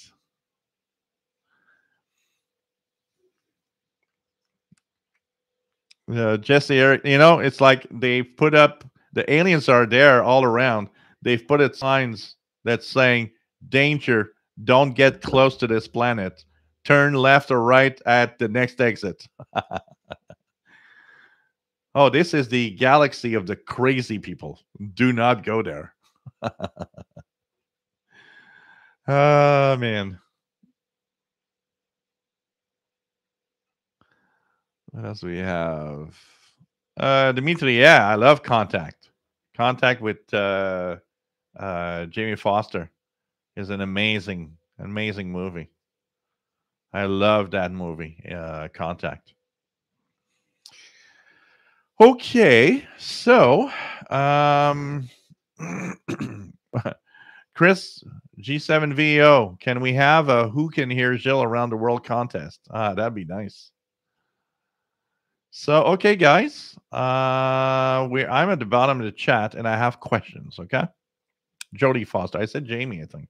Jodie Foster, Born to Fly. Yep, Jodie Foster. Love that movie. Contact is a great movie. It reaches because Jodie Foster. She's a ham radio operator. When we see her young with her dad, and then listening, it's radio. So when she's listening with her headphones to some alien signal, I think it reaches all of us radio fans, radio geeks, because it's like the way we would do it. Probably, it's like, oh, this is so cool. So okay, guys, got some questions for you. I want to know. Simple answer, just a number. What year did you start listening to the radio as a hobby? What year as a hobby? Okay. So me, technically, officially 1982, but probably like 1980-ish with multi-band radios. So we want to see that. So Sunwave, 1995. Richard, 1968. Frank Ireland, 1969. The year I was born. MDK2, Shortwave Radio, 2016. TVDXer, 1984. John Beckham, 1967. Yeah, Born to Fly, Pensacola, Florida, I remember. Carl Icon, 80s. Greg Walker, 68. Gary, 24 fan, is 1980 or 81. David McCormick, 75. Jason Francis, 85. Matt, but first heard a WWV in 1981. Marvin Motts, 1963 at 10 years old. Skip, 1960. In CD Video, 1962. Mark Jagger, 65. VA3 JPX, 1980. J Products, 2008. Kimberly Loves Contact, the movie. Yep. 49YT, 1964. Yeah, I'm gonna have to watch Contact again also. Born to Fly, 1958. So take care, Jeff King. Always nice to have you on board. The year that you started listening to radio as a hobby, Bobby Burgess. Yogi says 1992. Mad Max 1986. RJ Dakota 75. Terry Cook 67. Brad 1976. Mike Jam 2016. Chad 1975. Mark 1973. David KJ4CMY 1974. Me Delmage listening to WMAQ in 68. Dimitri 1980. 11 Radios 2017. So, okay. B3JPX. Oh, you're born in 69 also. I'm March 20th. Next month. I'll be 53 next month. Mid 70s VT Radio. Bobby Burgess started in 2017. Kimberly saw Contact in a movie theater when it was out. Was pregnant with our son, 1997. I think I saw Contact also in a movie theater back then. Same here. Eddie New, late 60s, early 70s. Chris, G7 VEO, 73. Martin Fly, 58. Jeff King, 75. Loving the Radios, started with the Texan PL600. So that's not that long ago. Charlie McKee, December 85 with a Sony ICF 2001. Chastang picked up utility beacon CW on family radio, got hooked. Beam C-Bike, 1969. Jesse, 86. Michael, 1970s. Kimberly, not knowing what hobby, was 1975. Jetcrafters, 94. The Rorax, 67. Martin Fly, WN9CNE in 1960. K04DJT now. RGA Dakota, medium wave DXing in 67. Don Royal in 1985.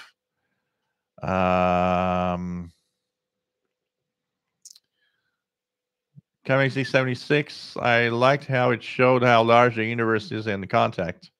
Also, sometime late 80s, 11 Radios, the guy who played the father in the movie was awesome. Yep. Don Royal, Realistic DX 160. Mr. Planet Man, late 80s. Keegan, in or around 2000s. Big Stack 171, 1971, with a Telefunken Partner 301. Wow. Now, this is the other question. Your first radio that was yours, and I mean any kind. It doesn't have to be shortwave or ham or whatever. It could be simple AM, FM radio. The first radio that you consider being your radio, what was it? I just want to have the brand and model.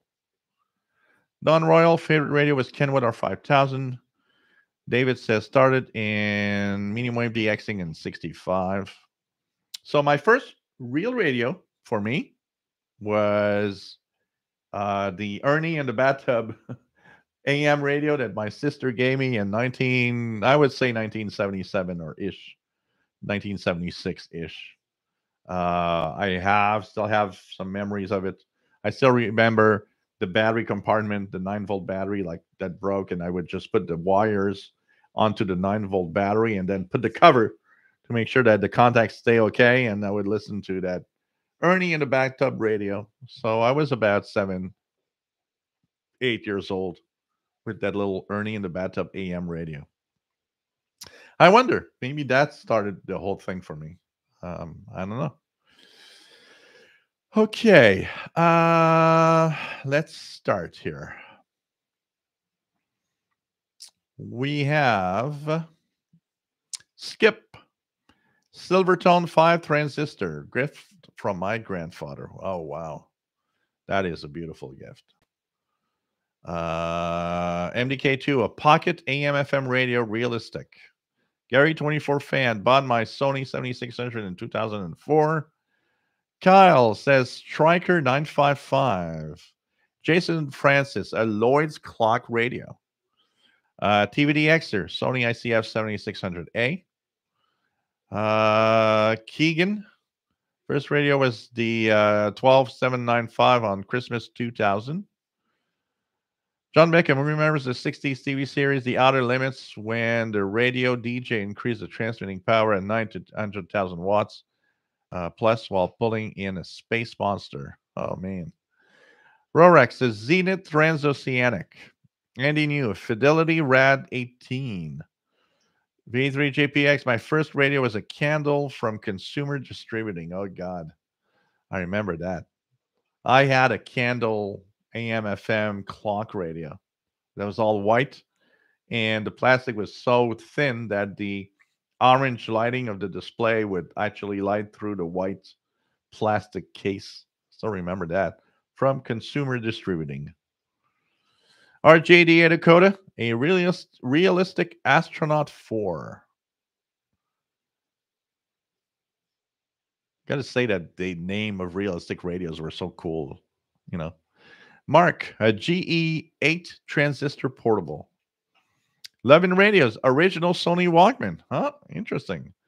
Mickey Dalmage, ETHKit GR71, Marvin Mott's 5-tube Superhead GE. I changed coils to convert to shortwave. Wow. Yogi, AWA Pocket FM Medium Wave 84. Sunwave, Emerson CTR 926. Mike Jam, a self-restored Alecrafters S20R. Michael, Lafayette table model.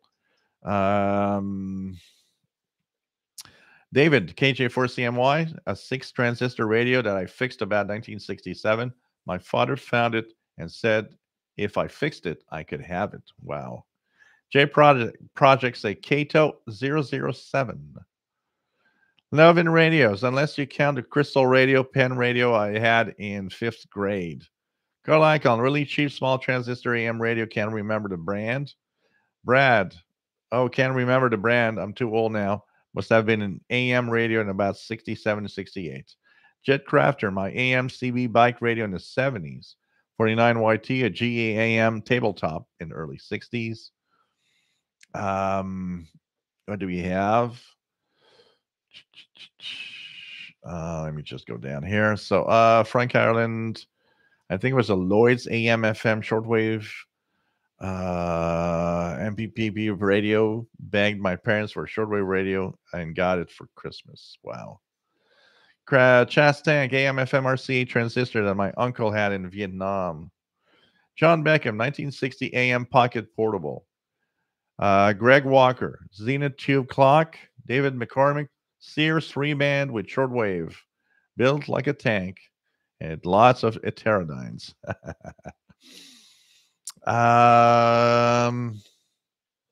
Just Tanger, we called it okay. Terry Cook, GEEF 150 radio kit.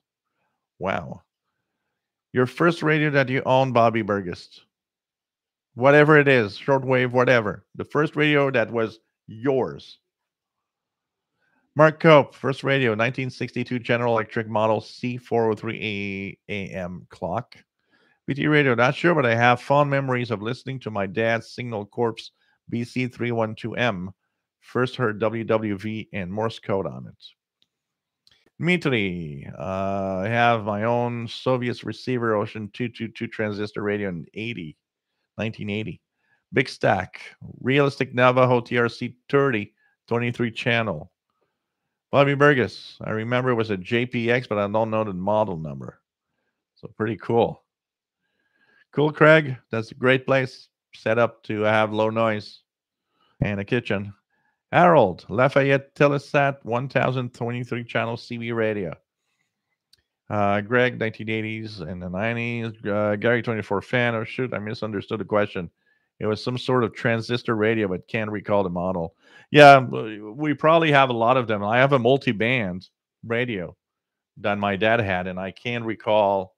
I have an image of it in my mind, but I can't recall of what it could have been as a model. Ah, man. Evan Radios remembers listening to Mystery Theater on an old flip tag clock radio with friends. Okay, question number 3.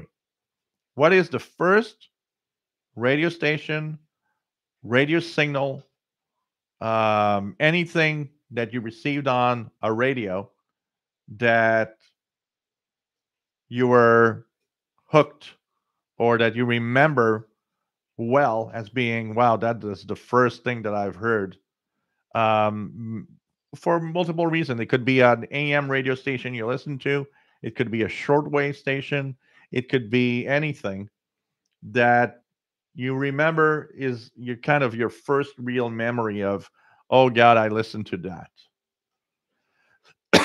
So my first real memory of listening um, to a station was on the unknown multi. I have no memories of that, of whatever I was listening to, because I was listening to local stations on AM for sure, on the Ernie in the Bathtub AM radio, but I have no. I can't recall a station I like. Yeah, I was listening to that. The first memory of a station I listened to, and I didn't know what it was back then. I know today, that famous multi band my dad bought that I have no idea what it is. Um, I had received WWV and was just wondering what the hell was that thing giving time, and I had no idea.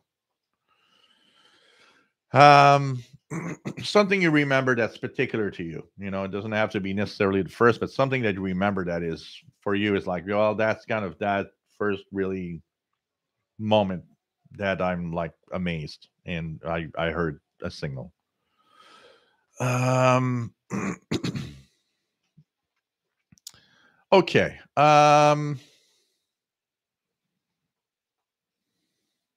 Once again, doesn't have to be shortwave only. It could be anything. But you recall and you remember that first one of the first things you've listened to. If I go further behind, further in time, local stations in Montreal like CKMF 94.3 and Shom FM 97.7. That would be like the first real things. Um, Gary 24 fan, a friend of mine stole it. Wow, that's some friend. Love and Radios, Havana, Cuba, Richard, CHU Canada, Kamaxi WWV. Don Royal had a multi-band Panasonic 2600. David McCormick, HCJB, Sunwave, Q104 in Kansas City in 85. Charlie McKee, first radio was a clock radio the same year. Lion Sleeps Tonight was released. Wow. BBC Bike 62, it was a Nordmend Tube Monster. AM, FM, shortwave, long wave from the 50s. Wow. VA3 JPX 580 CFRA in Ottawa. David Exter, WWV. Keegan, WWV. J Products, WWV. RJ Dakota, Radio RSA. Skip, WAZL 1490 AM in Hazleton, Pennsylvania. Gary 24 fan, when I was listening on my dad's Alley Crafters again, 1980-81, I was fascinated by the time signal stations, anything in Morse code. Don Royal, first station of shortwave BBC. Greg was listening to shortwave 80s, 90s. David, KJ4CMY, WEOK, and my hometown Crystal Radio. Carl Icon, top 40 music station. Dimitri, in the 1990, I was on the top of my line shortwave radio, Leningrad 006 stereo. For now, I had missed. Okay. I own the top of the line shortwave, the Leningrad 006 stereo. That sounds interesting. These names of it's like different countries, but especially USSR. Mr. Planet Man, BBC Radio 4, but he played it constantly in her kitchen. Keegan, first FM station heard was KUAF, Fayetteville, Arkansas. 11 radios. Just thinking about being able to hear the BBC makes me so envious of those of you that heard that in Australia. Yeah, well, you still can listen to the BBC. There are frequencies that do make it.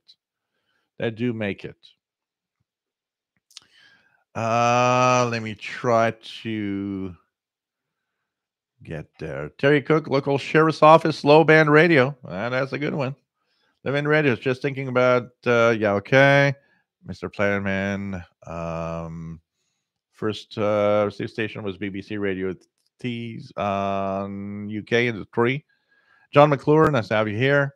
John Beckham, WQTY, AM 1220, Jacksonville, Florida, 1,000 watts, rock and roll, with a DJ named Ted Jones. Ronald Klon's first memory was a QSL card from KDKA. Jason Francis receiving my brother's voice on a kitchen radio while he spoke on his cheap FM walkie-talkie. Wow. Marvin Moss, WABC, Cousin Brucey, CKLW was also memorable. Don Royal, BBC and Radio Moscow. Bobby Burgess, first shortwave station, WRMI, forget what frequency at the time. V2FGJ Radio, nice to have you here. CB in 1979, so much skip. Yep. Mr. Platinum always tuned to Radio Sofia, Radio Moscow in the Cold War. Frank Ireland, probably HGJB, but too many to remember which was first. Well, first one that comes to mind. Brad KFDI in Wichita. Mark WCFL 1000 in Chicago. Seems so far away. Yeah. Our distances change as we all get older. Man. My Jeff first turned on my restored Alicrafters S20R. I got Radio Romania so clear I was in total awe. Yep.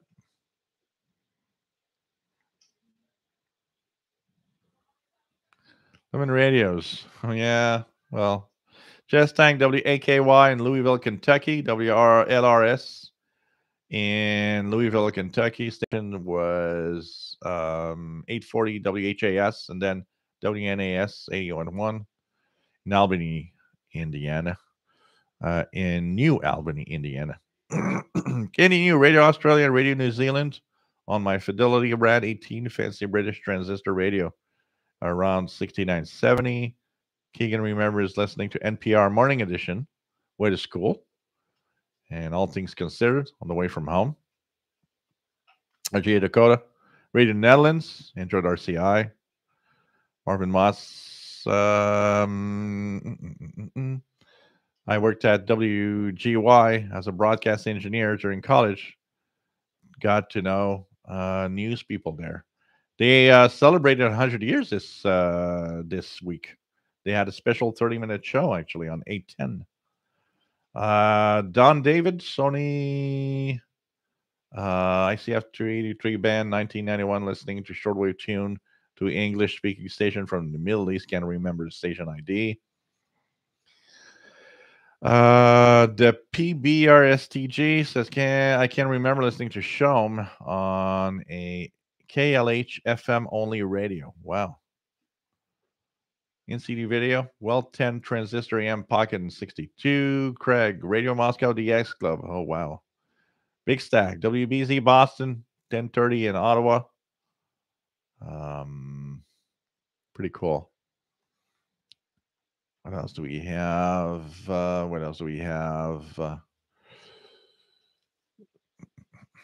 try to get down. Okay. Charlie McKee, the X-Thing with the AM radio for stations and between the broadcasters didn't know shortwave was a thing at the time in the mid-50s. Sunwave, KFDI AM switched to KFDI on 1070 AM, but retains KFDI on 101.3. Michael, WABC in the early 60s. Zen Faros for shortwave, Lafayette HE40. For 9YT BBC World Service, Big Ben Bells, and Music Fanfare before the news in 64. RJ Dakota built a crystal radio and found several different stations on it from outside local area. First shortwave station, Radio Netherlands. NK2, first AM station, KIMN, I think 950. First FM station, no doubt, KVOD 99.5. His parents' favorite station. Dimitri, I was obsessed with the numbers stations in the 1979. MDK2 first shortwave, WWV. RGA Dakota, WABC on 7070. Chris, G7VEO, BBC World Service, Radio Caroline. Sunwave Ethon and CC Skyway says be received at position night. There's another 1070. Mark, first shortwave was Radio Netherlands, I believe. John Beckham, remember WCFL in Chicago back in '67 when I traveled to Chicago, and WLS on 890. Oh, man. That's some cool stuff. Bonsoir, TVD Extra. SMZ.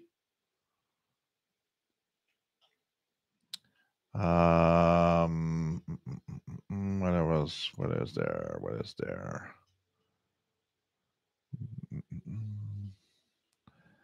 Okay, Don Royal, remember my Magnavox D2999? Oh, I remember that. I have remember that viewing that radio.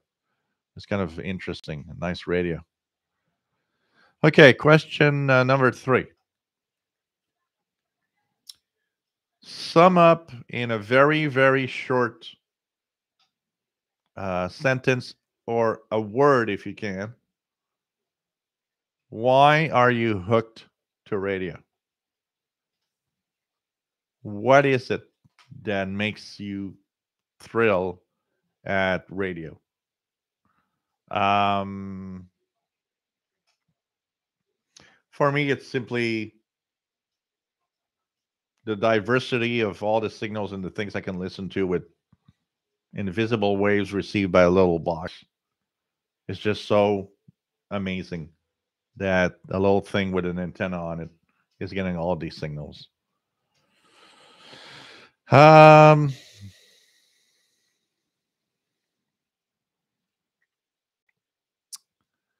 Beam C Bike, Swiss Radio International in '69. Now I'm living 2 miles from where the antennas had been. Wow. V3JPX, communicating via wireless amazes me. Yep. Jetcraft are listening to faraway places. Cool. FM Keegan says, whoops, I lost. Let me just go here. So, Keegan, FMDXing Thropo and Eskip. David McCormick, Sound of Distant Land. Marvin Moss, Radio is Magic. Perfect. Skip Array, electromagnetic magic. Absolutely. That is that the magic word, I think if we all have to resume what we're going to say, I think magic is probably the word to resume everything that we're going to say. Absolutely. Frank, the ability to receive stations so far away. AMDXing. Don Royal, I'm able to listen around the world. Gary 24 fan, fascination by distant signals.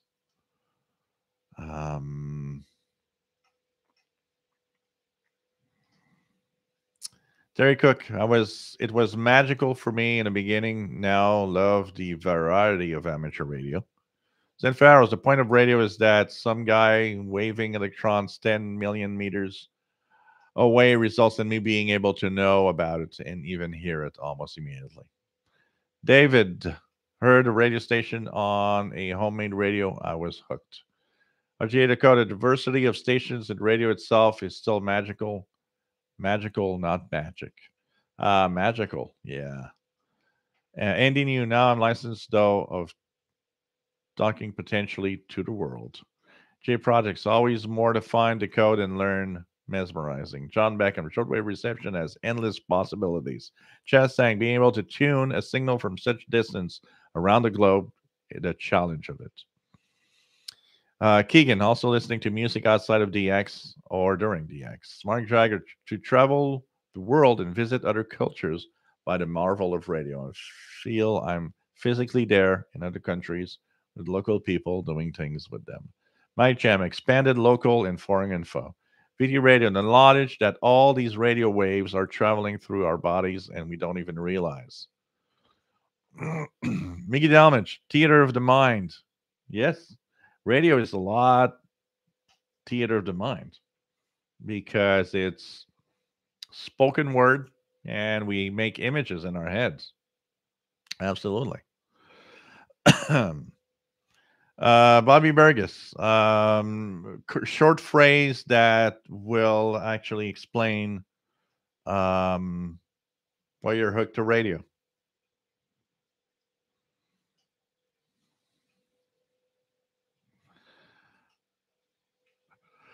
Greg, his first shortwave boombox at JVC. Wow.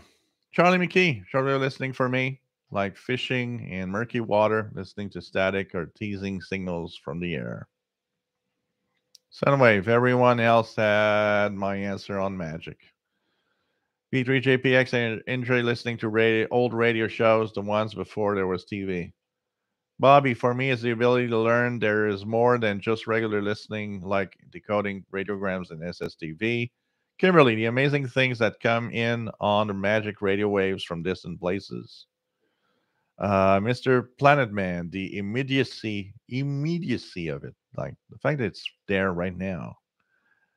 Magic, yeah, I think we can sum that up in the magical way of all of this working. John Beckham, shortwave radio gives me a type of pulse on the world. Mr. Planet Man, internet radio doesn't cut it. There's no feeling of the magic. And, it depends on what we like. There are some people that will use a internet radio and have a magic and feel the magic of it because that's the way that it is for them. We are in a different side of the hobby where radio waves from around the world and waves, invisible waves from whatever, are kind of cool. The traveling of radio waves for sure, and that's kind of cool. What else do we have? What else do we have? Jay Watterson 69, nice to have you on board. Beam Sea Bike, just a traveling of magic radio waves. VE2F JG, shortwave was revived for me because of me. That's cool. Alexander, nice to have you here. 49YT, fascination of faraway exotic places being received with signals through the air. So that's pretty cool. Keegan, remember hearing I'm going to be 500 miles by the Proclaimers on 91.5 Thunder Bay, Ontario via Eastskip, nearly 900 miles away. They should have changed the song. 900 miles. Don Royal, miss the good old days of shortwave. Yeah, for sure. For sure. Alexander loves internet radio. Yeah, and some people like it, and that's fine.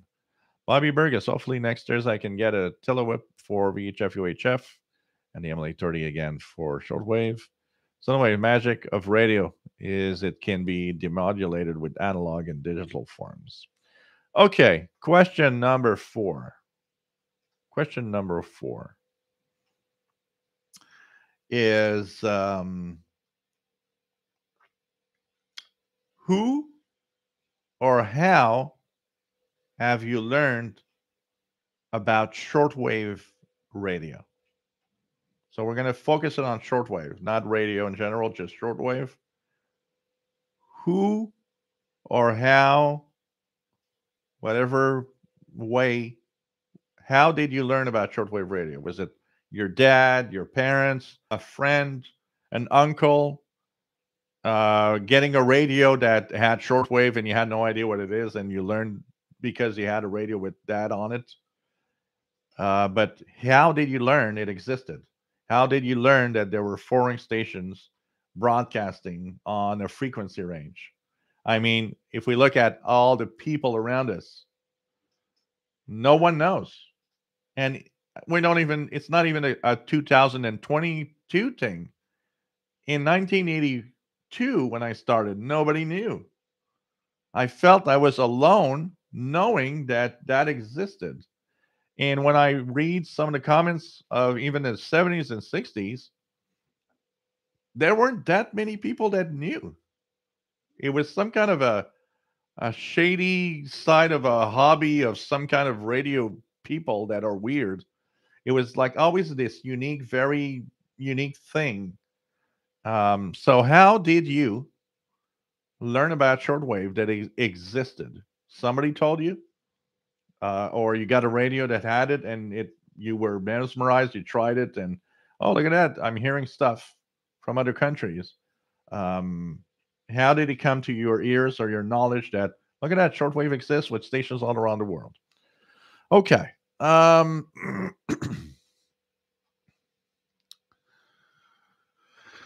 Okay.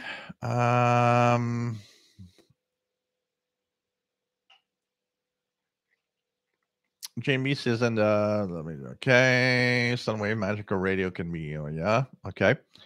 W8JB says, in the 1960s, I, as a preteen and teenager, lived in rural Virginia and used to go to sleep listening to WLS, WCFL, WJAR, and WBZ.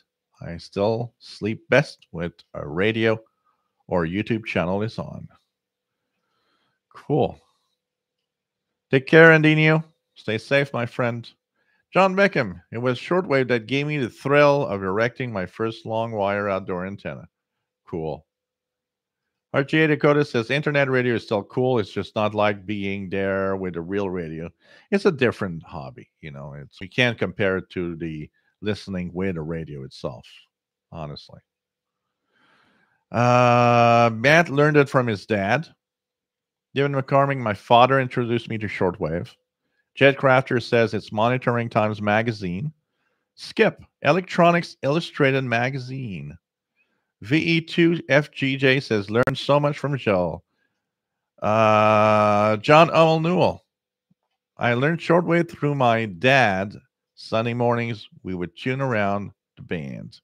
Don Royal, getting a radio with shortwave. Keegan learned it from his dad, W9JEF. Sunwave, WRTV Handbook or World Radio TV Handbook and Police Call books in the 90s, and a friend in the 80s gave me a Panasonic boombox with shortwave bands. Gary 24 fan. My dad had that Alec Crafters that I keep mentioning, but he never really introduced me to it. I just started listening to it one night, and whoops, I'm just going to go back. Listening to it one day and turning the dial across the different bands. Comanche 76. I learned about it from my father. David, 1940s Zenith radio with shortwave on it. VT radio. I learned listening to my dad's radio, but I wasn't sure what I was listening to. Don Royal learned more about it from Monitoring Times. Ari, major war breaking in Europe, and you all hear like nothing. We're talking about different things, guys. Harry, we can't all go crazy over everything. It's sad what's happening, and we talked about it earlier, actually, Harry. If you would have been on earlier, we talked about Ukraine. We talked about actually had a long discussion and long opening about how maybe shortwave radio is needed. But what do you want to do? Life can't stop because somebody else is invading another country. Life needs to continue everywhere else. But we need to take care of it and we need to think about it. That's the way the world works. We just need to do our best and things that we can do. And there are things we are almost powerless in doing any changes. It's not like we're taking this as a joke. It's not. It's serious stuff, but that's the way it is. And it's like saying, well, and a country is invading another country, you got to stop your shortwave stuff. Why? Life continues for everybody else. We just need to refocus and we need to think about how bad some of the stuff is happening. That's the way it is. And I mean, we've got to monitor the situation and think about it because yes, it is serious situation. And if we can do something about it, we try. We have to try, but that's the way it is. Planet Man bought a Tandy Radio Shack portable receiver way back in the early 80s. It couldn't pick up much on shortwave, but Radio Moscow used very high powered transmitters. RJ Dakota, my uncle had a shortwave radio, and that's how I got into it. I was always allowed to use that. Cool.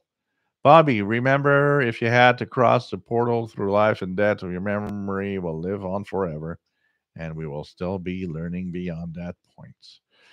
Mark Drager, my older friend Tim, was a ham and told me I could hear foreign stations. He loaned me a military surplus ARC3 to listen to, and I was hooked. Then I knew what all the shortwave radio ads were about. John Beckham says, a friend of our family gave me a shortwave radio that his son no longer wanted. It was so exciting listening to all the various stations. James M., friend of Florida, sold me a Radio Shack shortwave before I went to the Navy in 70. Frank Ireland, my dad, had a Stewart AM FM shortwave radio that he was not using. I was playing with it and wondered what that SW thing meant, and I started tuning around. How many of us went to that phase? My first multi-band that I don't remember what brand it was, I was fascinated with what does that SW thing mean? What is that? What exactly can I hear there? Michael, just talking to different people. Greg, my uncle had a Sony radio from Japan and had shortwave band selection. I asked him what was all about, and I knew it was FM, AM, FM. Well, he let me use the radio, and he was hooked. Dan, first heard WWV from console medium wave shortwave radio around 75. I'm that old. Keegan, my dad, WJEF, remembers listening to 890 WLS, Chicago, Illinois, and Wisconsin. Chastang, my grandparents had that huge RCA radio with shortwave stations listed on it. My grandparents had before World War II and told me about hearing BBC during the Blitz, London Calling, Berlin, ranting on Radio Berlin. Brad, my uncle's brother in law, had a radio store in Wichita. My jam bought a radio and shortwave capabilities, but I've learned by far the most from you. Well, thank you. J projects heard about HFGCS and the buzzer, HF Global Command and the buzzer, and then found WWV, HM01, a radio of any Cuba tuning around. Was fascinated. 49YT visited an uncle in another state who was a ham operator in the 60s. On return home, bought a portable radio with shortwave. Jim B. learned about shortwave from Radio Shack catalogs. My first shortwave radio was a borrowed Alicrafters S38 receiver. Just thank my dad. My dad had subscriptions to Popular Mechanics and Popular Science. Terry Cook magazines like Popular Electronics and Electronics Illustrated. Marvin Moss, I found some thrown out Electronics Illustrated magazine while volunteering for a paper drive. Mickey Delmage, when my dad and brother had built the Heathkit GR71, and since I was already listening to AM, I turned it on and heard RCI, Radio New RCI Radio Netherlands, HCJB in 72, August of 72. I've been hooked ever since. Chris, G7VEO, brought a grinding radio cassette with shortwave, learned myself tuning into shortwave stations. Ari says Russian strategic bomber frequency 8131 active. Sunwave, I was going through a silly phase back in 1995. I went from broadcast to getting hooked into scanners, then morphed into shortwave. I could do more being an adult versus living under my parents' roof. Charlie McKee learned about radio generally from Carl Barks' Donald Duck Adventures and the 1950s comic books. Wow. David McCormick, the world is interesting. Time to monitor it. Yep. Carl Icahn, grandpa, dad, siblings, I used to build the radios and the Radio Shack electronics kits.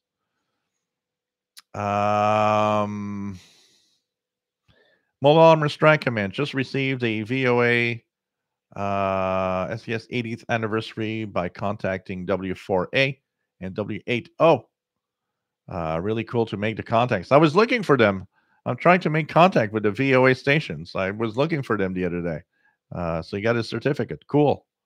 Cool. Greg, tuning to bands on the radio receiver. Keegan, my first multi-band radio. Sheldon Harvey, good evening. Nice to have you on board from Greenfield Park. So if you want to answer, Sheldon, by the way, a couple of questions for you. Your first radio that you owned, and I'm not talking about just shortwave, any radio, the first ever radio that was your radio, what you listened to, the first thing you remember, and who actually introduced you to shortwave? How did you learn about shortwave? So if you want to answer that question. RJ Dakota, my parents used to have a huge Magnavox radio, turntable, i5 floor system, and I know it had some shortwave bands on it. Agent Smith, my high school had a radio club because one of the teachers was a ham. I joined and thought it was magic. The school ran a radio course for students to obtain the ham license. Teacher, now a SK, unfortunately a silent key. Unfortunately. Greg, my uncle, had shortwave receivers. Sunwave, mother couldn't stand the sound of radio noise, so basically my radio listening was nil a lot of the time back then. Steve, nice to have you here from Australia. In 1986, bought myself a Kenwood R1000 and remember getting a QSL from CHU before that had a multi-band unknown brand, like listening to weird sounds on that shortwave 1, 2, 3, 4. Yep, yep. There's a lot of that going on. If you had one, but one, and that's this another question. If you have one station you'd like to have back on shortwave, and only one that you could listen to every day, which station would it be? You can only pick one. So I'll pick Radio Canada International. I'd like that voice to be back. I listen to Radio Canada quite a lot, but of course, like everybody, I think we have a lot of them that we'd like to be back. But if you had to choose one, if you had to choose one, Sunwave, Radio Australia, MDK2, Matt, Radio Australia. Don't even have to think about it. Skip, Swiss World Broadcasting. Mark, Radio Netherlands. Terry Cook, HTJB. Greg, yeah. John Beckham, Radio Netherlands. WYFR for the interval signal, says Keegan. David, KJ4CMY, Radio Canada International. Sheldon's answers to the questions. My first radio was a 2 transistor teen tone AM only radio that my brother bought me in 64. I would use it to listen to top 40 stations, listening to the British invasion bands, Motown, and more. RJ Dakota, never a second thought, Radio Australia. Bobby Burgess, Radio Australia. Mike Jam, BBC to North America. Mark, Swiss Radio International. Listen to their programs most often. Zen Farrows, Radio Australia. Randall, I would say, and out to back Radio Australia. Agent Smith, Radio Moscow, mainly the show Moscow Mailbag with Joe Adamov. Australia has a high rank tonight. And I got to say, Radio Australia would have been probably the second choice for me. Mickey Delmage, Radio Netherlands. Alexander, Radio Sweden, I listen to very often. Zen Farrows, I would say BBC, but the BBC isn't what it used to be. Frank Ireland, HTJB, because they helped me when I was starting in a hobby by sending me souvenirs from Ecuador, program schedules, QSLs, and a keto newspaper. Sheldon, my first exposure to shortwave was an old multi-band radio in a wooden box that my parents owned. Don't know what brand, and I have no idea whatever happened to it. Sheldon, bring back Radio Canada International. Yes, yes, absolutely. It'd be fun through WRMI. That would be a nice voice to bring back through WRMI. RJD Dakota, Moscow Mailbag. Very cool show. Yes. Al, my first radio station I listened to as a kid was WBZ Radio in Boston, the Larry Glick Show. For shortwave, it was a BBC World Service. Michael, Radio Moscow, 49 UIT, Radio New York Worldwide. That was one a long time ago. John Beckham, Radio Australia would be my second most popular shortwave station as well, Joe. Yeah, I mean, if we had more, there probably more than that. It's crazy. Sheldon RV RCI was one of the only stations that had shortwave broadcasts in Ukrainian. The Ukrainians sure could use it right now. Definitely. we talked about a little bit in the beginning of the show, and it's like I'm sure there are people that what I was saying in the beginning, Sheldon, is I'm sure there are people right now in Europe that are thinking maybe we went a little too fast in removing shortwave from our daily activities because with what's happening and who knows the next steps around that. I think there's a lot of people thinking, what, shortwave might be an interesting thing for news and information right now. And just imagine how many people are thinking that maybe the radio would be a great way to get news right now. That's for sure. Chastain can't choose just one. Hector Vasquez, Radio Mexico International. Bobby, rare comeback would be KLDS, Salt Lake City, Utah. There was a discussion on Wavescan that LDS Church once did a shortwave station. RGA Dakota, our Saturday night RSA jazz music show from Radio RSA under the Southern Cross. Sunwave, radio is powerful. When it's gone, the evil can sneak in easier. Dimitri, Radio Free Europe, probably. Gary 24 fan, if there's ever a huge hack that takes the internet down for weeks or months, you'll wish those transmitters were still up. And it could be even something else. They were saying that the huge solar flare that left the sun last week, maybe it's a good thing that it messed the earth because there seemed to be saying that it was so powerful that it could have caused a lot of problems.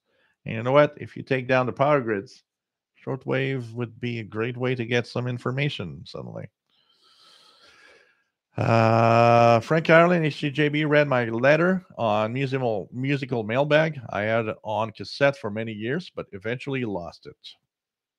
Chaz Tank, hopefully shortwave does not become a lost art. No, it'll be there, like I said, and for a long time. Okay, next question.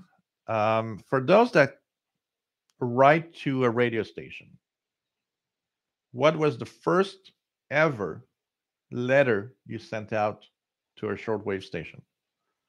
Who did you contact the first?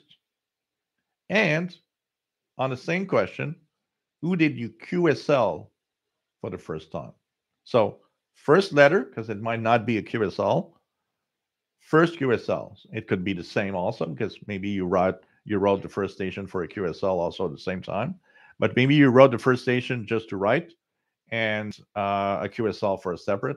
So for me, first ever letter I sent out was it was a test. So I wrote to WIFR in 82, about 2 months after I had my first shortwave radio. And I asked for a QSL. And about 3 weeks later, I got a letter in the mail with a QSL card from WRFR. That was actually, they were in Oakland, California, but the transmitters are the one that WRMI has right now in Okeechobee, Florida. So for me, first letter and QSL, same station, same time, WIFR in the United States. Sunwave, radio is powerful. Yep. So let's check this out now. Frank Ireland HGB read. Yeah, okay, I read that already. Sorry. Okay. Keegan, first radios I've heard shortwave WWE was my dad's W9JEF Solid Crafters SX62 and ICOM 706. MDK2, first station I wrote to and QSL, Radio New Zealand International. Skip, Radio Netherlands, Bonaire, letter, and QSL. Sunwave, first radio station letter was WRMI and was my first QSL. David, first letter and QSL, HCJB. Sheldon, if something major happened to the world, the U.S. government would boot those religious stations off the transmitters and use them for themselves. Why not? They're likely the ones paying for them. Yeah, it's not impossible because, I mean, when you think about the cost of all of it and running all of that, it's kind of interesting to think what's behind all of it, honestly. John Beckham, HCJB letter first and Radio Prague QSL. J Projects, WWV for their centennial. Dimitri, CW can use with sending the CW code back in Fortigel. RJ Dakota, first QSL was Radio Netherlands. My second was a bigger package from Radio RSA. 49YT, BBC World Service, first letter and QSL. Mark, letter and QSL, Swiss Radio International. Got a picture from Monica and Roncho. Kimberly, not shortwave station, but 94.7 KMET with Dr. Demento. And we've got a famous guy here. Hey, Paul. Paul, which is looking around right here, saying hello with the QSL cards on the floor. So Mr. Paul saying hi to everybody, by the way.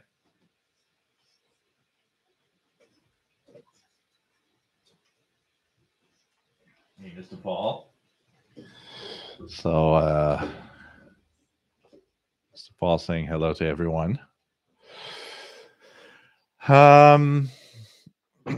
Okay, let's see here. What else do we have? Let me just put the keyboard down. I'm just going to check something here.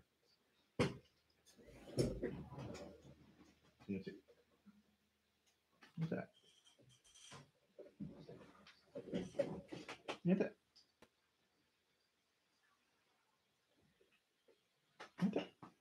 All right. Trying to lure Paul on the chair. All right. Get that. All right. Pick up him. He's not sure. Get that.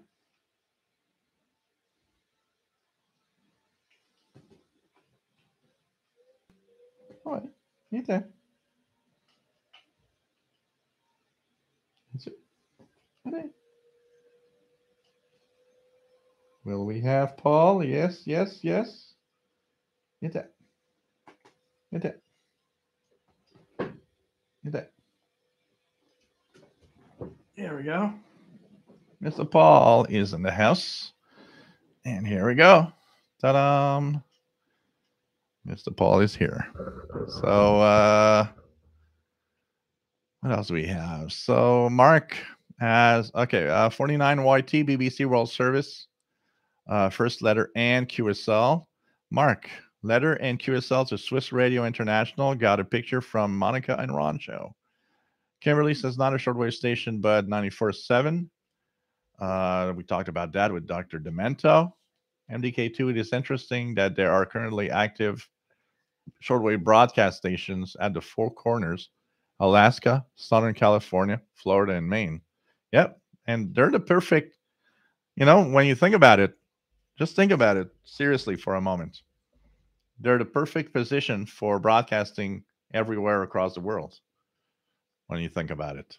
It is kind of interesting, eh? So, James Farley, Radio France International. David McCormick, first QSL, Radio Moscow.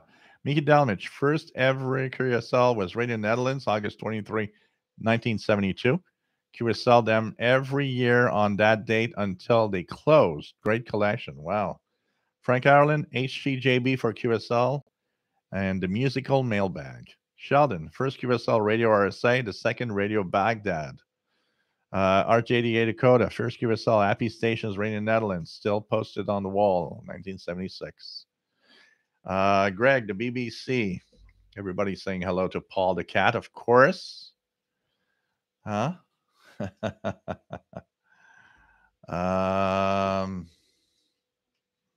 What else do we have? What else do we have? John says Paul is a very handsome cat, and he is indeed a very handsome cat.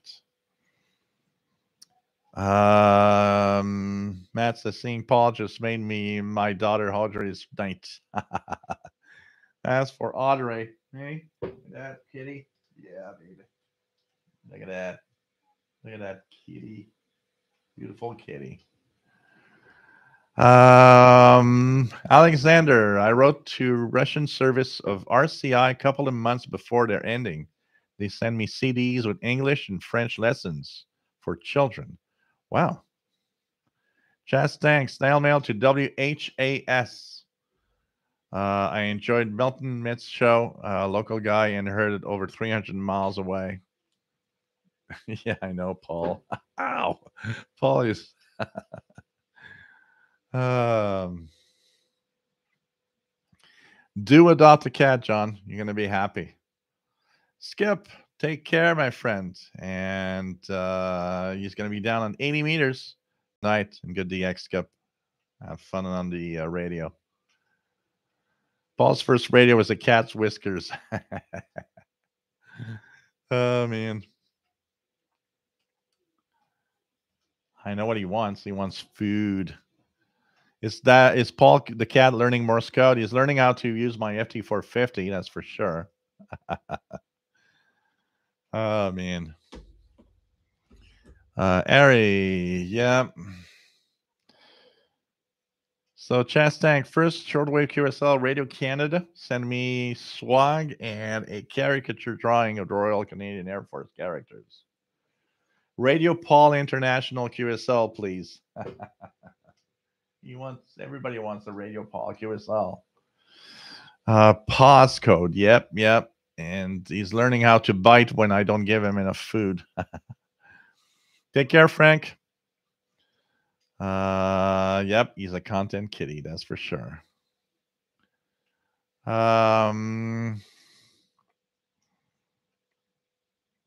So it's nice to be here. So hey guys, I think Paul the cat wants to have some food. And news, your cat wants food. Who would have guessed?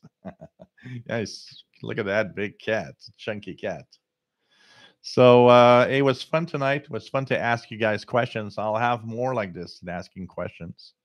We'll be back Saturday with the next show. Okay. And after about 3 hours of the show tonight, hope you enjoyed.